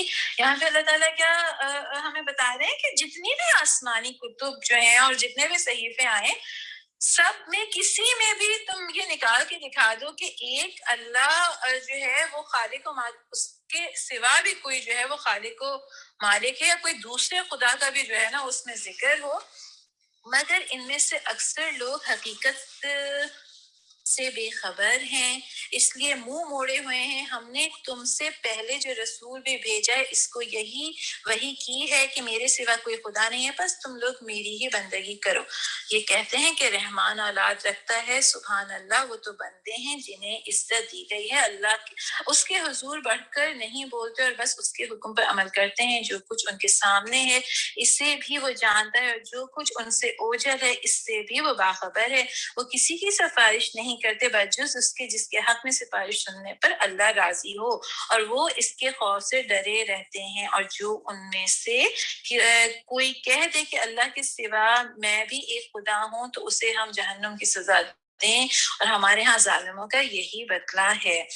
کیا وہ لوگ جنہوں نے نبی صلی اللہ علیہ وسلم کی بات ماننے سے انکار کر دیا ہے غور نہیں کرتے کہ یہ سب آسمان اور زمین باہم ملے ہوئے تھے، پھر ہم نے انہیں جدا کیا اور پانی سے ہر زندہ چیز پیدا کی؟ کیا وہ ہماری اس خلاقی کو نہیں مانتے؟ ان لوگوں کو کہ جو کہ کسی بھی طور پہ کھلی آیات کو دیکھ کر بھی نہیں سمجھ رہے ہوتے، وہ تو اللہ تعالیٰ کہتے ہیں کہ کیا جنہوں نے نبی کی بات کو ماننے سے انکار کیا وہ غور نہیں کرتے ہیں ان نشانیوں کی طرف کہ سب آسمان اور زمین باہم ملے ہوئے تھے، پھر ہم نے انہیں جدا کیا اور پانی سے ہر زندہ چیز جو ہے وہ پیدا کی۔ اچھا، یہ تفسیر ابن کثیر میں ابن ابی حاتم کی سند سے حضرت عبداللہ بن عمر کا یہ واقعہ ملتا ہے کہ ایک شخص جو ہے ان کے پاس آیا اور ان سے اس آیت کی تفسیر جو ہے وہ دریافت کی۔ انہوں نے حضرت ابن عباس رضی اللہ عنہ کی طرف اشارہ کر کے فرمایا ان سے دریافت کریں اور جو جواب وہ دیں مجھے بھی اس کی اطلاع کر دیں۔ وہ شخص حضرت ابن عباس کے پاس گیا اور اسی آیت کے بارے میں پوچھا۔ حضرت ابن عباس نے فرمایا کہ پہلے آسمان بند تھے، بارش نہیں برساتے تھے، اور زمین بند تھی، اس میں سبزہ پھل کچھ نہ اگتا تھا۔ جب اللہ تعالیٰ نے زمین پر انسان کو آباد کیا تو آسمان کی بارش کھول دی اور زمین کو نشو و نما کا حکم دیا۔ حضرت عبداللہ بن عمر نے فرمایا کہ اب مجھے ثابت ہو گیا کہ واقعی ابن عباس کو قرآن کا علم عطا کیا گیا ہے۔ یہ جو تفسیر انہوں نے اس آیت کی بتائی، سن کے انہوں نے کیا کہا کہ مجھے یقین ہو گیا کہ ان کو جو ہے نا اس چیز کا علم عطا کیا ہے۔ اور اسی آیت میں آگے اللہ تعالیٰ کیا کہتے ہیں کہ اور پانی سے ہر زندہ چیز پیدا کی۔ کیا مطلب ہے کہ پانی کو اللہ تعالیٰ نے سبب زندگی اور اصل حیات جو ہے نا وہ بنایا ہے ہر شے کے لیے، اسی میں اور اسی سے زندگی کا جو ہے وہ آغاز ہوا ہے، آغاز یعنی کیا ہے۔ اور سورہ نور کی ایک آیت ہے کہ اللہ نے ہر جاندار کو پانی سے بنایا ہے، سو بعض ان میں سے اپنے پیٹ کے بل چلتے ہیں اور بعض ان میں سے دو پاؤں پر چلتے ہیں، اور اللہ جو چاہتا ہے پیدا کرتا ہے، بے شک اللہ ہر چیز پر قادر ہے۔ اب اگر آج ہمیں سائنس یہ بات بتا رہی ہے کہ پانی کے بغیر لائف کا کوئی کانسیپٹ ہی نہیں ہے، کوئی شعور ہی نہیں ہے، اور جس جگہ پانی کے آثار موجود نہ ہوں تو اس کا مطلب ہے کہ پھر زندگی کے آثار بھی وہاں موجود نہیں ہوتے. تو یہ بات تو اللہ تعالیٰ قرآن میں ہمیں اتنے پہلے بتا چکے ہیں کہ ہر جاندار، ہر زندہ چیز جو بنائی گئی ہے وہ اس پانی سے بنائی گئی ہے. آگے کی آیات کی طرف بڑھتے ہیں. ہم نے زمین میں پہاڑ جما دیے تاکہ وہ انہیں لے کر ڈھلک نہ جائے اور اس میں کشادہ راہیں بنا دیں، شاید کہ لوگ اپنا راستہ معلوم کر لیں. اور ہم نے آسمان کو ایک محفوظ چھت بنا دیا، مگر یہ ہے کہ اس کی نشانیوں کی طرف توجہ ہی نہیں کرتے. اور وہ اللہ ہی ہے جس نے رات اور دن بنائے اور سورج اور چاند کو پیدا کیا، سب ایک ایک فلک میں تیر رہے ہیں. یہ بھی گو کے وقت جو ہے وہ بہت مختصر ایکچولی ہوتا ہے دور قرآن میں، اور ممکن بھی نہیں ہوتا کہ ہم ہر آیت کا حق جو ہے وہ ادا کر سکیں. لیکن پھر بھی ایک بہت ہی اہم بات جو یہاں پہ اللہ تعالیٰ ایک اور نشانی اپنی بتا رہے ہیں کہ اور وہ اللہ ہی ہے جس نے رات اور دن بنائے اور سورج اور چاند کو پیدا کیا، اور سب ایک ایک فلک میں جو ہے وہ تیر رہے ہیں. اب اگر ہم صرف زمین اور آسمان کی نشانیوں کو ہی تھوڑا جو ہے وہ غور کر لیں تو آسمان سے زمین کا فاصلہ کتنا ہونا چاہیے، سورج سے زمین کا فاصلہ کتنا ہونا چاہیے، زمین کا کون سا حصہ کس اینگل پر کتنی دیر سورج کے سامنے ہونا چاہیے، رات کتنی ہونی چاہیے، دن کتنا ہونا چاہیے، ہوائیں کس طرف سے اور کس اسپیڈ سے چلنی چاہیے، سورج کی رفتار کیا ہو، زمین کی رفتار کیا ہو، چاند کی رفتار کیا ہو، ستاروں کی کیا ہو، کس نے یہ ہر معاملے کو معین اور مقرر کیا ہے. کہ یہ جو ساری خلاقی اللہ تعالیٰ کیا کہتے ہیں، کیا ہماری خلاقی کو نہیں جانتے اور نہیں مانتے؟ تو یہ جو سارا معاملہ پورا کائنات کا ہم فار گرانٹیڈ ایک لے رہے ہیں، جب سے پیدا ہوئے آنکھیں وہ ہاں جی موسم آ گئے، سردی آ گئی، گرمی آ گئی، اور یہ جو پورا نظام ہے اس پہ کبھی غور و فکر بھی کیا ہے کس چیز کو کتنے دن کتنا رہنا ہے. اور پھر اس کے بعد میں یہاں پہ صحیح مسلم اور صحیح بخاری کی ایک حدیث آپ کے سامنے رکھتی ہوں. آپ صلی اللہ علیہ وسلم نے فرمایا حضرت ابو ذر سے کہ ابو ذر جانتے ہو یہ سورج کہاں جاتا ہے؟ ابو ذر نے فرمایا اللہ اور اس کا رسول بہتر جانتے ہیں. نبی صلی اللہ علیہ وسلم نے فرمایا سورج چلتا رہتا ہے یہاں تک کہ عرش الہی کے نیچے جب وہ اپنی مقررہ منزل تک پہنچتا ہے تو سجدہ ریز ہوتا ہے اور اسی حالت میں رہتا ہے اور دوبارہ طلوع ہونے کی رب سے اجازت مانگتا ہے. اسے کہا جاتا ہے اپنا سفر دوبارہ شروع کرے. بس ایک وقت آئے گا اس کو حکم دیا جائے گا جہاں سے آیا ہے وہیں پلٹ جا، لوٹ جا. تو بس اس دن سورج واپس مغرب سے ہی طلوع ہوگا. اور پھر رسول اللہ صلی اللہ علیہ وسلم نے فرمایا کیا جانتے ہو وہ کون سا دن ہوگا؟ یہ وہ دن ہوگا جس دن کسی ایسے شخص کو اس کا ایمان لانا فائدہ نہ دے گا جو اس سے پہلے ایمان نہ لایا تھا. ہم آگے بڑھتے ہیں اور اے محمد صلی اللہ علیہ وسلم، یہ آیت نمبر جو ہے اس وقت ہم 33 پہ آئے تھے. اور اے محمد صلی اللہ علیہ وسلم ہمیشگی تو ہم نے تم سے پہلے بھی کسی انسان کے لیے نہیں رکھی ہے. اگر تم مر گئے تو کیا یہ لوگ ہمیشہ جیتے رہیں گے؟ ہر جاندار کو موت کا مزہ چکھنا ہے اور ہم اچھے اور برے حالات میں ڈال کر تم سب کی آزمائش کر رہے ہیں. آخر کار تمہیں ہماری ہی طرف پلٹنا ہے جو تمہارے خداؤں کا ذکر کیا کرتا ہے اور ان کا اپنا حال یہ ہے کہ رحمان کے ذکر سے منکر ہیں. انسان جلد باز مخلوق ہے، ابھی میں تم کو اپنی نشانیاں دکھائی دیتا ہوں، جلدی نہ مچاؤ. یہ لوگ کہتے ہیں آخر یہ دھمکی پوری کب ہوگی؟ اگر تم سچے ہو کاش ان کافروں کو اس وقت کا کچھ علم ہوتا جبکہ یہ نہ اپنے منہ آگ سے بچا سکیں گے، نہ اپنی پیٹھیں، اور نہ ان کو کہیں سے مدد پہنچے گی. وہ بلا اچانک آئے گی اور انہیں اس طرح یکلخت دبوچ لے گی کہ یہ نہ اس کو دفع کر سکیں گے اور نہ ان کو لمحہ بھر مہلت ہی مل سکے گی. مذاق تم سے پہلے بھی رسولوں کا اڑایا جا چکا ہے مگر ان کا مذاق اڑانے والے اسی چیز کے پھیر میں آ کر رہے جس کا وہ مذاق اڑاتے تھے. آیت نمبر 41 تک اور رکوع بھی ہم نے جو ہے وہ یہاں مکمل کر لیا ہے. اللہ تعالیٰ کیا کہہ رہے ہیں کہ ہر جاندار کو جو ہے وہ موت کا مزہ چکھنا ہے. تو جب موت کا مزہ چکھنا ہے تو بہتر ہے کہ تیاری کے ساتھ آؤ، کیونکہ قیامت کے روز ٹھیک ٹھیک تولنے والے جو ترازو ہیں وہ رکھ دیے جائیں گے. اور جس چیز کی جو ہے نا وہ یہ لوگ جلدی مچا رہے ہیں تو کیا اس کی کچھ تیاری اور کچھ بندوبست کیا انہوں نے اس جواب دہی کا؟ کیونکہ یہ بات تو طے ہے کہ حساب کا جو وقت ہے وہ مقرر ہے اور حساب دینا ہوگا ہر چیز کا. آگے اللہ تعالیٰ میں پڑھ لیتی ہوں. اے محمد صلی اللہ علیہ وآلہ وسلم ان سے کہو کون ہے جو رات کو یا دن کو تمہیں رحمان سے بچا سکتا ہو مگر یہ اپنے رب کی نصیحت سے منہ موڑ رہے ہیں. کیا یہ کچھ ایسے خدا رکھتے ہیں جو ہمارے مقابلے میں ان کی حمایت کریں؟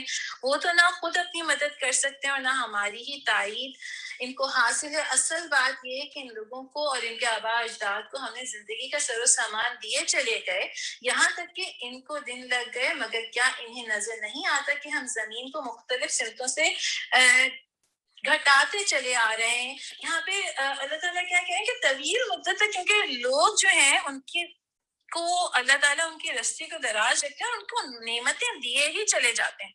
تو وہی بات جو ہم نے سورہ کہف میں بھی پڑھی تھی کہ جب جو سب سے مال کی جو آزمائش ہوتی ہے نا وہ بہت ہی خطرناک اور بہت مطلب ویسی آزمائش ہے کہ جس میں بہت زیادہ چانس ہوتا ہے کہ انسان جو ہے وہ شیطان کے بہکاوے میں آ جائے کیونکہ پھر وہ یہ سمجھنے لگ جاتا ہے کہ یہ تو میرا حق ہے. یعنی یہ جو ساری نعمتیں مجھے مل رہی ہیں یہ ساری چیزیں تو اللہ تعالیٰ یہ کہتے ہیں کہ ان کے آباء اجداد کو ہم زندگی کا سر و سامان دیے ہی چلے گئے. جب اتنا ان کو ہر چیز ملتی چلی گئی تو پھر وہ کیا ہوا کہ وہ نتیجہ ان کا یہ نکلا کہ پھر وہ ناشکری پہ جو ہے نا وہ اتر آئے. اور حالانکہ اگر وہ غور کرتے تو ان کو اس چیز کا اندازہ ہو جاتا کہ ہر عروج کو جو ہے وہ زوال ہے. پھر کیا یہ غالب آ جائیں گے؟ ان سے کہہ دو کہ میں تو وحی کی بنا پر تمہیں متنبہ کر رہا ہوں مگر بہرے پکار کو نہیں سنا کرتے. جبکہ انہیں خبردار کیا جائے اور اگر تیرے رب کا عذاب ذرا سا انہیں چھو جائے تو ابھی چیخ اٹھیں کہ ہائے ہماری کمبختی، بے شک ہم خطاوار تھے. قیامت کے روز ہم ٹھیک ٹھیک تولنے والے ترازو رکھ دیں گے پھر کسی شخص پر ذرہ برابر ظلم نہ ہوگا جس کا رائے کے دانے برابر بھی کچھ کیا دھرا ہوگا وہ ہم سامنے لے آئیں گے اور حساب لگانے کے لیے ہم کافی ہیں. وہی پھر بات کہ جو انسان کے عمل ہیں وہ ضائع ہونے والی چیز نہیں ہے. کون سی نیکی کن حالات میں کس نیت کے ساتھ کتنی مشکل اٹھا کے کی گئی جب وہ ترازو میں تولی جائے گی تو ہر چیز جو ہے وہ اس میں شامل ہوگی.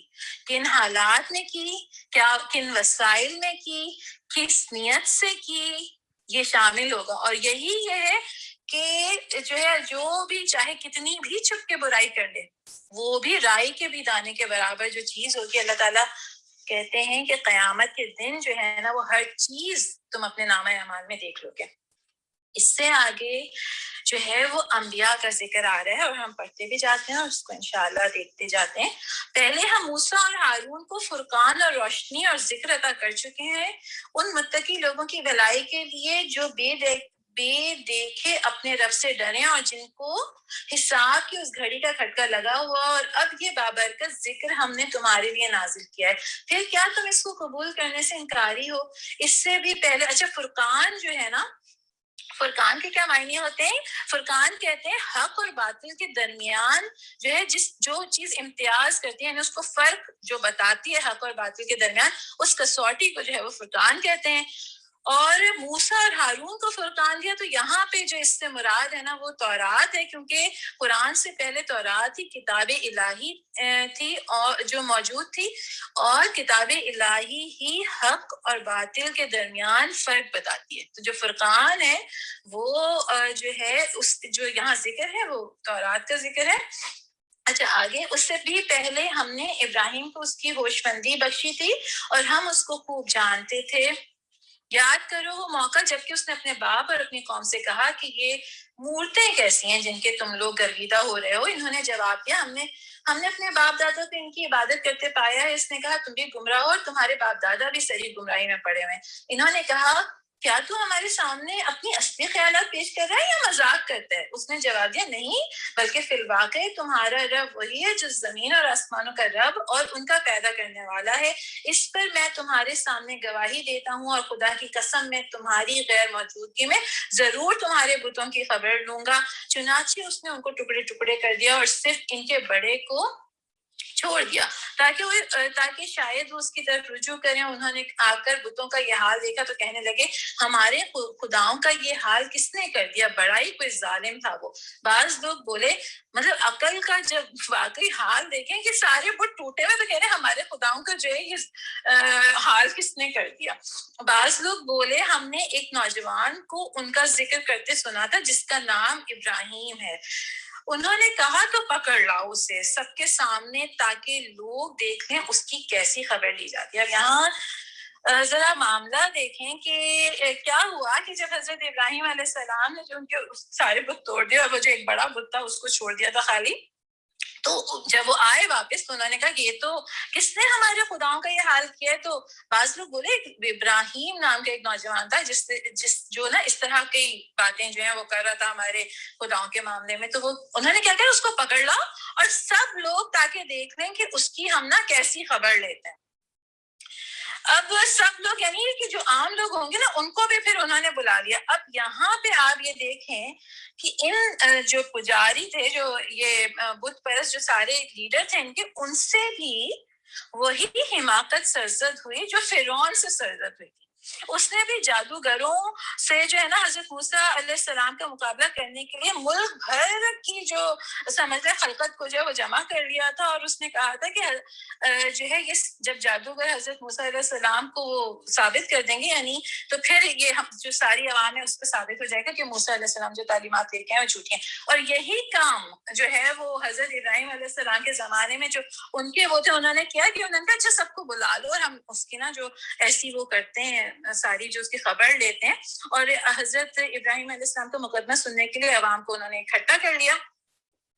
اور پھر ہوا کیا تھا کہ جو ہے وہ ظاہر ہے کہ جب حضرت موسیٰ علیہ السلام وہ ہم نے پڑھا تھا کہ جادوگر سجدے میں گر گئے کیونکہ وہ تو جادو تھا ہی نہیں، وہ تو اللہ کا معجزہ تھا.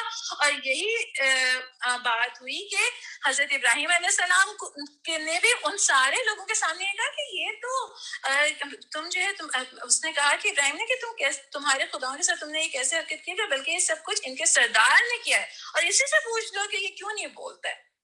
ابھی ہم نے پچھلے رکوع میں ایک کچھ آیات پہلے ایک آیت پڑھی ہے کہ اللہ تعالیٰ جب باطل جو ہے وہ حد سے بڑھنے لگتا ہے تو باطل کے سر پر حق دے مارتے ہیں. اور یہ جو ساری ذکر آ رہے ہیں نا، چاہے وہ فرعون کی مت ماری گئی اور چاہے یہ حضرت ابراہیم علیہ السلام کے جو اس وقت کے یہ بت تراش تھے اور جو ان کے وہ تھے ان کی پجاریوں کی مت ماری گئی، اس لیے کیونکہ اللہ تعالیٰ نے جو ہے یہ رکھا ہے کہ حق جو ہے نا باطل کو مٹا کر رہتا ہے.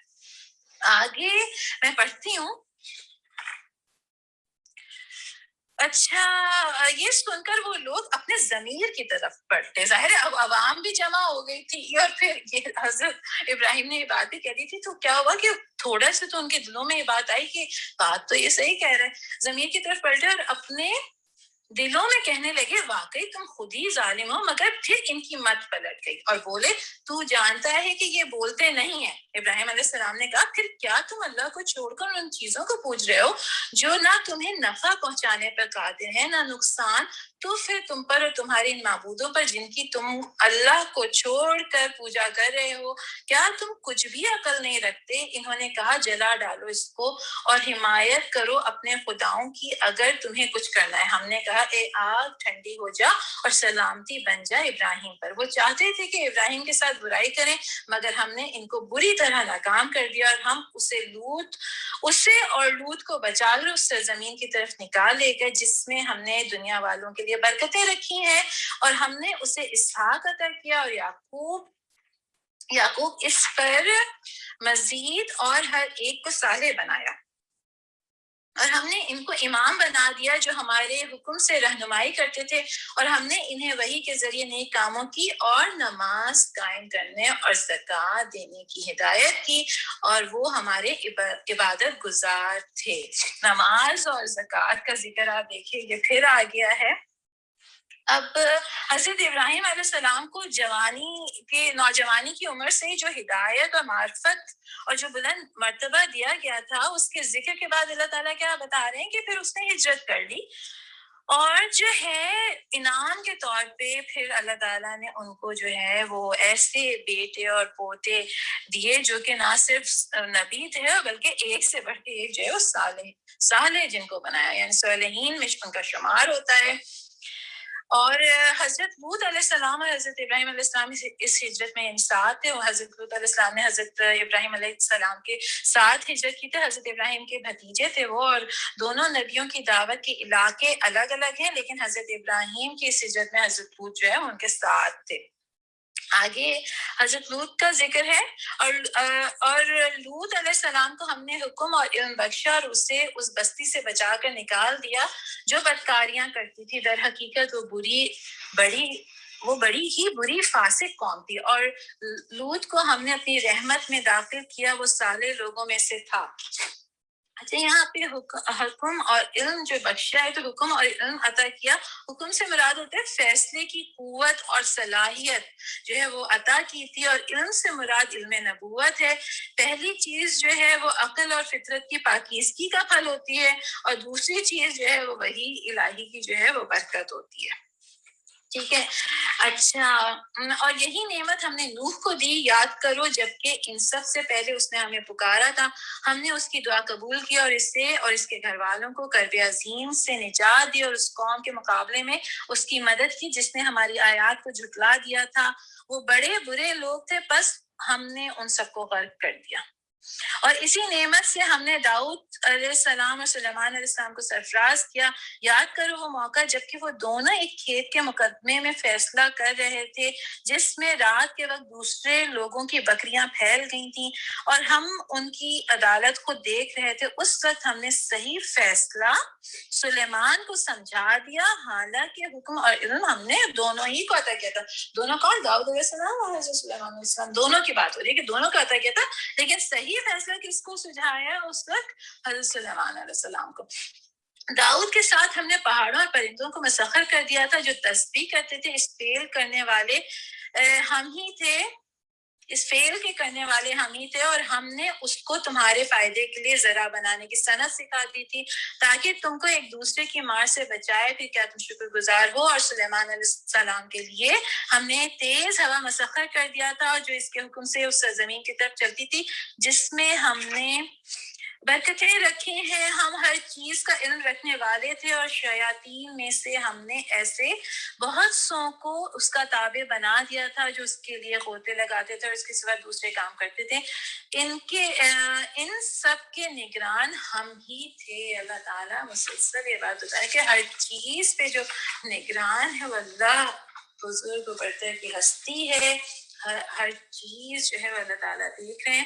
اچھا، اس واقعے کو تھوڑا سا ہم دیکھ لیتے ہیں کہ یہ حضرت داؤد علیہ السلام اور حضرت جو سلیمان علیہ السلام کا واقعہ ہے، ایک مقدمے کے فیصلے کا یہاں پہ ذکر ہے کہ حضرت داؤد علیہ السلام کے پاس دو فریقین جو ہے وہ آتے ہیں، وہ ایکسکیوز می، اور وہ جو ہے کسی اپنا جو ہے وہ مقدمہ پیش کرتے ہیں، تو اس کا جو فیصلہ حضرت داؤد علیہ السلام کر دیتے ہیں، تو حضرت سلیمان علیہ السلام جو کہ ان کے فرزند ہیں اور جو کہ ابھی کم سن ہے، ظاہری بات ہے، وہ اپنے والد حضرت داؤد علیہ السلام سے فرماتے ہیں کہ اگر میں اس مقدمے کا فیصلہ کرتا تو اس سے مختلف اس کا فیصلہ کرتا، اور حضرت داؤد علیہ السلام نے کہا کہ پھر وہ کیا فیصلہ کرتے؟ تو جب انہوں نے اپنے فیصلے سے آگاہ کیا تو داؤد علیہ السلام نے اس فیصلے کو جو کہ حضرت سلیمان علیہ السلام نے ان کو بتایا، عدل اور انصاف کے زیادہ قریب پایا اس کو، اور پھر حضرت داؤد علیہ السلام نے اپنے فیصلے کو بدل دیا۔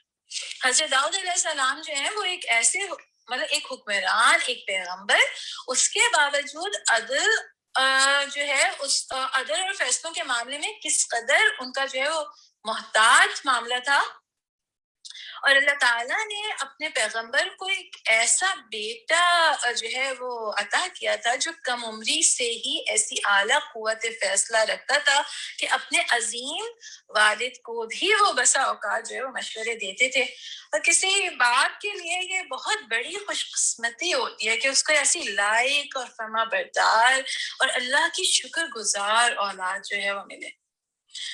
یہ وہ جب انسان اللہ کا شکر گزار ہوتا ہے تو اس کی نعمتوں میں جو اضافہ ہوتا ہے، اولاد جو ہے وہ ہر والدین کی آنکھوں کی ٹھنڈک بھی ہوتی ہے. حضرت داؤد علیہ السلام اور حضرت سلیمان علیہ السلام کی اگر زندگیاں ہم دیکھیں تو ان کی زندگیاں جو ہے وہ حکمت اور نبوت، حکومت، قوت، بادشاہت اور اس پر شکر گزاری اور درویشی کی نعمت جو ہے اس سے وہ مالا مال تھے دونوں کے دونوں. اچھا، آگے جو ہے وہ اب ہم پڑھ لیتے ہیں کیونکہ یہ انبیاء کے قصے ہیں تو ہم ان کو دیکھ بھی رہے ہیں اور ساتھ ساتھ پڑھ بھی رہے ہیں. اچھا، اور یہی ہوش مندی اور حکم اور ان کی نعمت ہم نے ایوب علیہ السلام کو دی تھی. یاد کرو جبکہ اس نے اپنے رب کو پکارا کہ مجھے بیماری لگ گئی ہے اور تو ارحم الراحمین ہے. ہم نے اس کی دعا قبول کی اور جو تکلیف اسے تھی اس کو دور کر دیا، اور صرف اس کے اہل و عیال ہی اس کو نہیں دیے بلکہ ان کے ساتھ اتنے ہی اور بھی دیے اپنے خاص رحمت کے طور پر. اور اس لیے کہ یہ ایک سبق ہو عبادت گزاروں کے لیے، ایک سبق ہو عبادت گزاروں کے لیے. اچھا، یہاں پہ جو ہے وہ اب سمجھ لیں کہ حضرت داؤد اور حضرت سلیمان علیہ السلام یعنی دو شکر کی جو دو اعلیٰ مثالوں کے بعد اب ان انبیاء کا ذکر آ رہا ہے آگے جو کہ صبر کی جنہوں نے جو ہے نا وہ مثالیں قائم کی تھیں. ان میں سب سے پہلے حضرت ایوب کا جو ہے وہ ذکر ہے، اور اس کے بعد آگے جو ہے، اور یہی نعمت اسماعیل اور ادریس اور ذوالکفل کو دی تھی. کون سی نعمت؟ یہی صبر والی جو تھی. اور یہ سب صابر لوگ تھے. اللہ تعالیٰ کیا کہتے ہیں کہ حضرت ایوب بھی صابروں میں سے تھے، اور اسماعیل بھی، حضرت اسماعیل علیہ السلام کے صبر کا ذکر تو بار بار قرآن میں بھی ہم پڑھتے ہیں کہ انہوں نے ہمیشہ یہ کہا کہ آپ مجھے صابروں میں سے پائیں گے. اور ادریس علیہ السلام اور ذوالکفل کو دی، یہ سب صابر لوگ تھے اور ان کو ہم نے اپنی رحمت میں داخل کیا کہ وہ صالحوں میں سے تھے. اچھا، ذوالکفل کے بارے میں جو بات آتی ہے وہ یہ کہ اس کے جو مطلب اس کے معنی ہوتے ہیں ذوالکفل کے صاحب نصیب کے ہیں، اور صاحب اخلاقی بزرگی اور ثواب آخرت کے لحاظ سے وہ صاحب نصیب ہونا. اور یہ جو ہے ذوالکفل جو ہے وہ ان بزرگ کا جو ہے وہ لقب ہے، اور قرآن میں 2 جگہ ان کا ذکر آیا ہے لیکن اس لقب کے ساتھ آیا، یعنی ان کا نام جو ہے نا وہ کہیں نہیں لیا گیا ہے. تو اس لیے ظاہر ہے کہ یقینی طور پہ یہ بات نہیں کہی جا سکتی کہ کن کا ذکر ہے. آگے پھر ہم نے اپنی رحمت میں داخل کیا اور صالحوں میں سے تھے. اور مچھلی والے کو بھی ہم نے نوازا، یاد کرو جبکہ وہ بگڑ کر چلا گیا تھا اور سمجھا تھا کہ ہم اس پر گرفت نہ کریں گے. مچھلی والے حضرت یونس علیہ السلام کا ذکر آ گیا اور سمجھا تھا کہ ہم اس پہ گرفت نہ کریں گے. آخر کو اس نے تاریکیوں میں سے پکارا، نہیں ہے کوئی خدا مگر تو پاک ہے تیری ذات، بے شک میں نے قصور کیا. تب ہم نے اس کی دعا قبول کی اور غم سے اس کو نجات بخشی، اور اس طرح ہم مومنوں کو بچا لیا کرتے ہیں. اور زکریا کو جبکہ اس نے اپنے رب کو پکارا کہ اے پروردگار مجھے اکیلا نہ چھوڑا، بہترین وارث تو ہی ہے. بس ہم نے اس کی دعا قبول کی اور اسے یحییٰ عطا کیا اور اس کی بیوی کو اس کے لیے درست کر دیا. یہ لوگ نیکی کے کاموں میں دوڑ دھوپ کرتے تھے اور ہمیں رغبت اور خوف کے ساتھ پکارتے تھے اور ہمارے آگے جھکے ہوئے تھے. اور وہ خاتون جس نے اپنی عصمت کی حفاظت کی تھی اور ہم نے اس کے اندر اپنی روح سے پھونکا تھا، حضرت مریم علیہ السلام کا ذکر آ گیا. یہ پھونکا اور اسے اور اس کے بیٹے کو دنیا بھر کے لیے نشانی بنا دیا. یہ تمہاری امت حقیقت میں ایک ہی امت ہے اور میں تمہارا رب ہوں، بس تم میری عبادت کرو. مگر یہ لوگوں کی کارستانی ہے کہ انہوں نے آپس میں اپنے دین کو ٹکڑے ٹکڑے کر ڈالا. سب کو ہماری طرف پلٹنا ہے. پھر جو نیک عمل کرے گا اس حال میں کہ وہ مومن ہو تو اس کے کام کی ناقدری نہ ہوگی، اور اسے ہم لکھ رہے ہیں. اور آگے بھی میں پڑھ لیتی ہوں کہ اور ممکن نہیں ہے کہ جس بستی کا ہم نے ہلاک کر دیا وہ پھر پلٹ سکے.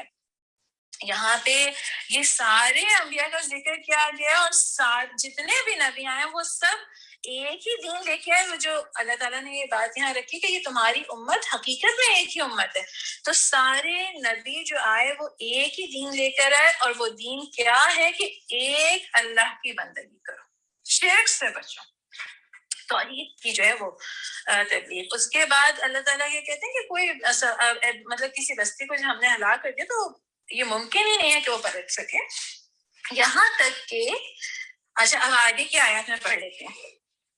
جب یاجوج و ماجوج کھول دیے جائیں گے اور ہر بلندی سے وہ نکل پڑیں گے اور وعدہ برحق کے پورا ہونے کے وقت قریب آ لگے گا تو یکایک ان لوگوں کے دیدے پھٹے کے پھٹے رہ جائیں گے. جنہوں نے کفر کیا تھا کہیں گے ہائے ہماری کمبختی, ہم اس چیز کی طرف سے غفلت میں پڑے ہوئے تھے, بلکہ ہم خطا کار تھے. بے شک تم اور تمہارے وہ معبود جنہیں تم پوچھتے ہو جہنم کا ایندھن ہے وہیں تم کو جانا ہے. اگر یہ واقعی خدا ہوتے تو وہاں نہ جاتے, اب سب کو ہمیشہ اسی میں رہنا ہے. وہاں وہ پھنکارے ماریں گے اور حال یہ ہوتا ہے مطلب سخت تکلیف میں نہیں, انسان کی سب پھونکیں نکل رہی ہوتی ہیں اور خود بخود ہونٹوں سے جو انسان ایسا کر کے وہ جو پھونک مار رہا ہوتا ہے, اور حال یہ ہوگا کہ کان پڑی آواز نہ سنائی دے گی. رہے وہ لوگ جن کے لیے ہماری طرف سے بھلائی کا پہلے ہی فیصلہ ہو چکا ہوگا تو وہ یقیناً اس سے دور رکھے جائیں گے اور اس کی سرسراہٹ نہ سنیں, سرسراہٹ تک نہ سنیں گے, اور وہ ہمیشہ ہمیشہ اپنی من بھاتی چیزوں کے درمیان رہیں گے. وہ انتہائی گھبراہٹ کا وقت ان کو ذرا پریشان نہ کرے گا اور ملائکہ بڑھ کر ان کو ہاتھوں ہاتھ لیں گے. یہ تمہارا وہی دن ہے جس کا تم سے وعدہ کیا جاتا تھا, وہ دن جب کہ آسمان کو ہم یوں لپیٹ کر رکھ دیں گے جیسے تومار میں اوراق لپیٹ دیے جاتے ہیں. جس طرح پہلے ہم نے تخلیق کی ابتدا کی تھی اسی طرح ہم پھر اس کا اعادہ کریں گے. یہ ایک وعدہ ہے ہمارے ذمہ اور یہ کام ہمیں بہرحال کرنا ہے. اور زبور میں ہم نصیحت کے بعد یہ لکھ چکے ہیں کہ زمین کے وارث ہمارے نیک بندے ہوں گے. اس میں ایک بڑی خبر ہے عبادت گزار لوگوں کے لیے. اے محمد صلی اللہ علیہ وآلہ وسلم, ہم نے جو تم کو بھیجا ہے تو یہ دراصل دنیا والوں کے حق میں ہماری حجت ہے. اب اس کو مکمل کر کے پھر بتاتے ہیں انشاءاللہ. ان سے کہو کہ میرے پاس جو وحی آتی ہے وہ یہ ہے کہ تمہارا خدا صرف ایک خدا ہے, پھر کیا تم سر اطاعت جھکاتے ہو؟ اگر وہ منہ پھیریں تو کہہ دو کہ میں نے الگ اعلان تم کو خبردار کر دیا ہے. اب یہ میں نہیں جانتا کہ وہ چیز جس کا تم سے وعدہ کیا جا رہا ہے قریب ہے یا دور. اللہ وہ باتیں بھی جانتا ہے جو بآواز بلند کہی جاتی ہیں اور وہ بھی جو تم چھپا کر کرتے ہو. میں تو یہ سمجھتا ہوں کہ شاید یہ دیر تمہارے لیے ایک فتنہ ہے اور تمہیں ایک وقت خاص تک کے لیے مزے کرنے کا موقع دیا جا رہا ہے. آخر کار رسول صلی اللہ علیہ وآلہ وسلم نے کہا کہ اے میرے رب, حق کے ساتھ فیصلہ کر دے, اور لوگوں تم جو باتیں بناتے ہو ان کے مقابلے میں ہمارا رب رحمان ہی ہمارے لیے مدد کا سہارا ہے. یہاں پہ سورہ انبیاء جو ہے وہ مکمل ہوئی ہے, پوری 112 آیات. یہ وہی بات جو ہم نے پہلے رکوع میں اگر آپ کو یاد ہو کہ پڑھی تھی کہ حساب کا وقت قریب آ گیا. اگر آپ قرآن کا اسلوب دیکھیں گے تو جو طویل صورتیں ہوتی ہیں نا, ذرا لمبی جن کے مضامین ہوتے ہیں, اس میں پہلے رکوع اور آخری رکوع میں نا لازمی ربط ہوتا ہے آپس میں. اور اسی مضمون کو, یہی چیز ہم نے سورہ کہف میں بھی نوٹ کی تھی کہ اسی مضمون کو جو ہے پھر اللہ تعالیٰ دوبارہ لے کے آتے ہیں کہ بات کہاں سے شروع ہوئی تھی کہ لوگ غفلت میں ہیں اور حساب کا وقت جو ہے وہ بالکل قریب آ لگا. اور آخر کا پھر وہی پورا منظر, کیا معاملات ہوں گے, کس طرح سے جہنمی ہوں گے, کس طرح سے جن سے بھلائی کا وعدہ کیا گیا ہے ان کے لیے کیا ہوگا کہ سب گھبراہٹ کے دن بھی جو ہے وہ بالکل ان کے لیے کوئی ایسا مشکل دن وہ نہیں ہوگا. صحیح مسلم کی ایک حدیث جو ہے وہ میں آپ کے سامنے یہاں پہ پہلے رکھتی ہوں کہ قیامت قائم نہ ہوگی جب تک تم اس سے پہلے جو ہے وہ یہ 10 علامتیں نہ دیکھ لو. ایک دھواں, دجال کا ظہور, پھر حضرت عیسیٰ ابن مریم کا نزول, دابات الارض وہ جو جانور نکلے گا, اور وہ آخری حجت ہوگی لوگوں کے لیے, پھر مغرب سے سورج کا طلوع ہونا, یاجوج اور ماجوج, 3 بڑے لینڈ سلائڈز جو کہ ایک مشرق میں ہوگا, ایک مغرب میں ہوگا اور ایک جزیرۃ العرب میں ہوگا. اور یمن سے ایک سخت آگ اٹھے گی جو لوگوں کو محشر کی طرف ہانکے گی، اس کے بعد قیامت قائم ہو جائے گی۔ اچھا، ایک اور جو بہت اہم بات آثار قرب قیامت جو ہے اس میں ہمیں پتہ چلتی ہے کہ یہ جو زیادہ تر جو ذکر آیا ہے وہ یہ یمن اور سیریا اور فلسطین اور سعودی عربیہ، یعنی جو قیامت کی زیادہ ایکٹیویٹی ہے نا وہ انہی سارے علاقوں میں جو ہے وہ زیادہ ہوگی۔ اور پھر اللہ تعالیٰ کیا فرماتے ہیں کہ بے حد گھبراہٹ کا وہ دن ہوگا، لیکن جو ایمان لانے والے لوگ ہیں وہ دن ان کے لیے گھبراہٹ کا نہیں ہوگا، اور ملائکہ جو ہے وہ ان کو ہاتھوں ہاتھ لیں گے اور آسمان جو ہے وہ لپیٹ کے رکھ دیا جائے گا۔ اور پھر اللہ تعالیٰ فرماتے ہیں کہ حضور صلی اللہ علیہ وسلم کی جو ذات اقدس ہے وہ سراپا رحمت ہے نوع انسانی کے لیے۔ آپ صلی اللہ علیہ وسلم نے آ کر غافل لوگوں کو جگایا اور ان کو یہ بتایا کہ تباہی کا راستہ کون سا ہے اور سلامتی کا راستہ کون سا ہے۔ تو جو ہے ہمیں خود بھی حضور صلی اللہ علیہ وسلم کی سیرت سے اور سنت سے جڑنا چاہیے، اور اپنی اولادوں کو بھی جو ہے وہ حضور صلی اللہ علیہ وسلم کی سنت اور سیرت سے جوڑیں، کیونکہ جو اب آج کل کا فتنہ ہے اس جہاں دوسری اتنی زیادہ چیزیں ہیں کہ لوگ قرآن تو پھر بھی پڑھ لیتے ہیں، سن لیتے ہیں، لیکن قرآن سیرت کے ساتھ نہیں جڑ پاتے، سنت کے ساتھ نہیں جڑ پاتے۔ اہل شرک کا جو ہے وہ انجام بتایا گیا ہے، اہل توحید کا انجام بتایا گیا ہے، اور یہ بھی بتایا گیا ہے کہ جو ضدی لوگ ہوتے ہیں وہ عذاب الہی سے پہلے جو ہے وہ رجوع نہیں کرتے، چاہے کتنی بھی آیات جو ہیں وہ ان کے سامنے آ جائیں۔ اور تمام انبیاء نے جو ہے وہ توحید اور آخرت جو یوم الحساب کا دن ہے اس پر اس کی ہی جو ہے وہ دعوت اور تبلیغ جو ہے وہ کی ہے۔ یہاں پہ سورہ انبیاء الحمدللہ مکمل ہوئی، اور اس کے بعد اب ہماری سورہ حج ہے انشاءاللہ۔ ہم اپنی کلاس کو آج یہیں تک رکھتے ہیں، کل انشاءاللہ ہم سورہ حج اور سورہ مومنون کریں گے۔ سبحانک اللہم و بحمدک، نشہد ان لا الہ الا انت، نستغفرک و نتوب الیک۔ السلام علیکم و رحمۃ اللہ وبرکاتہ۔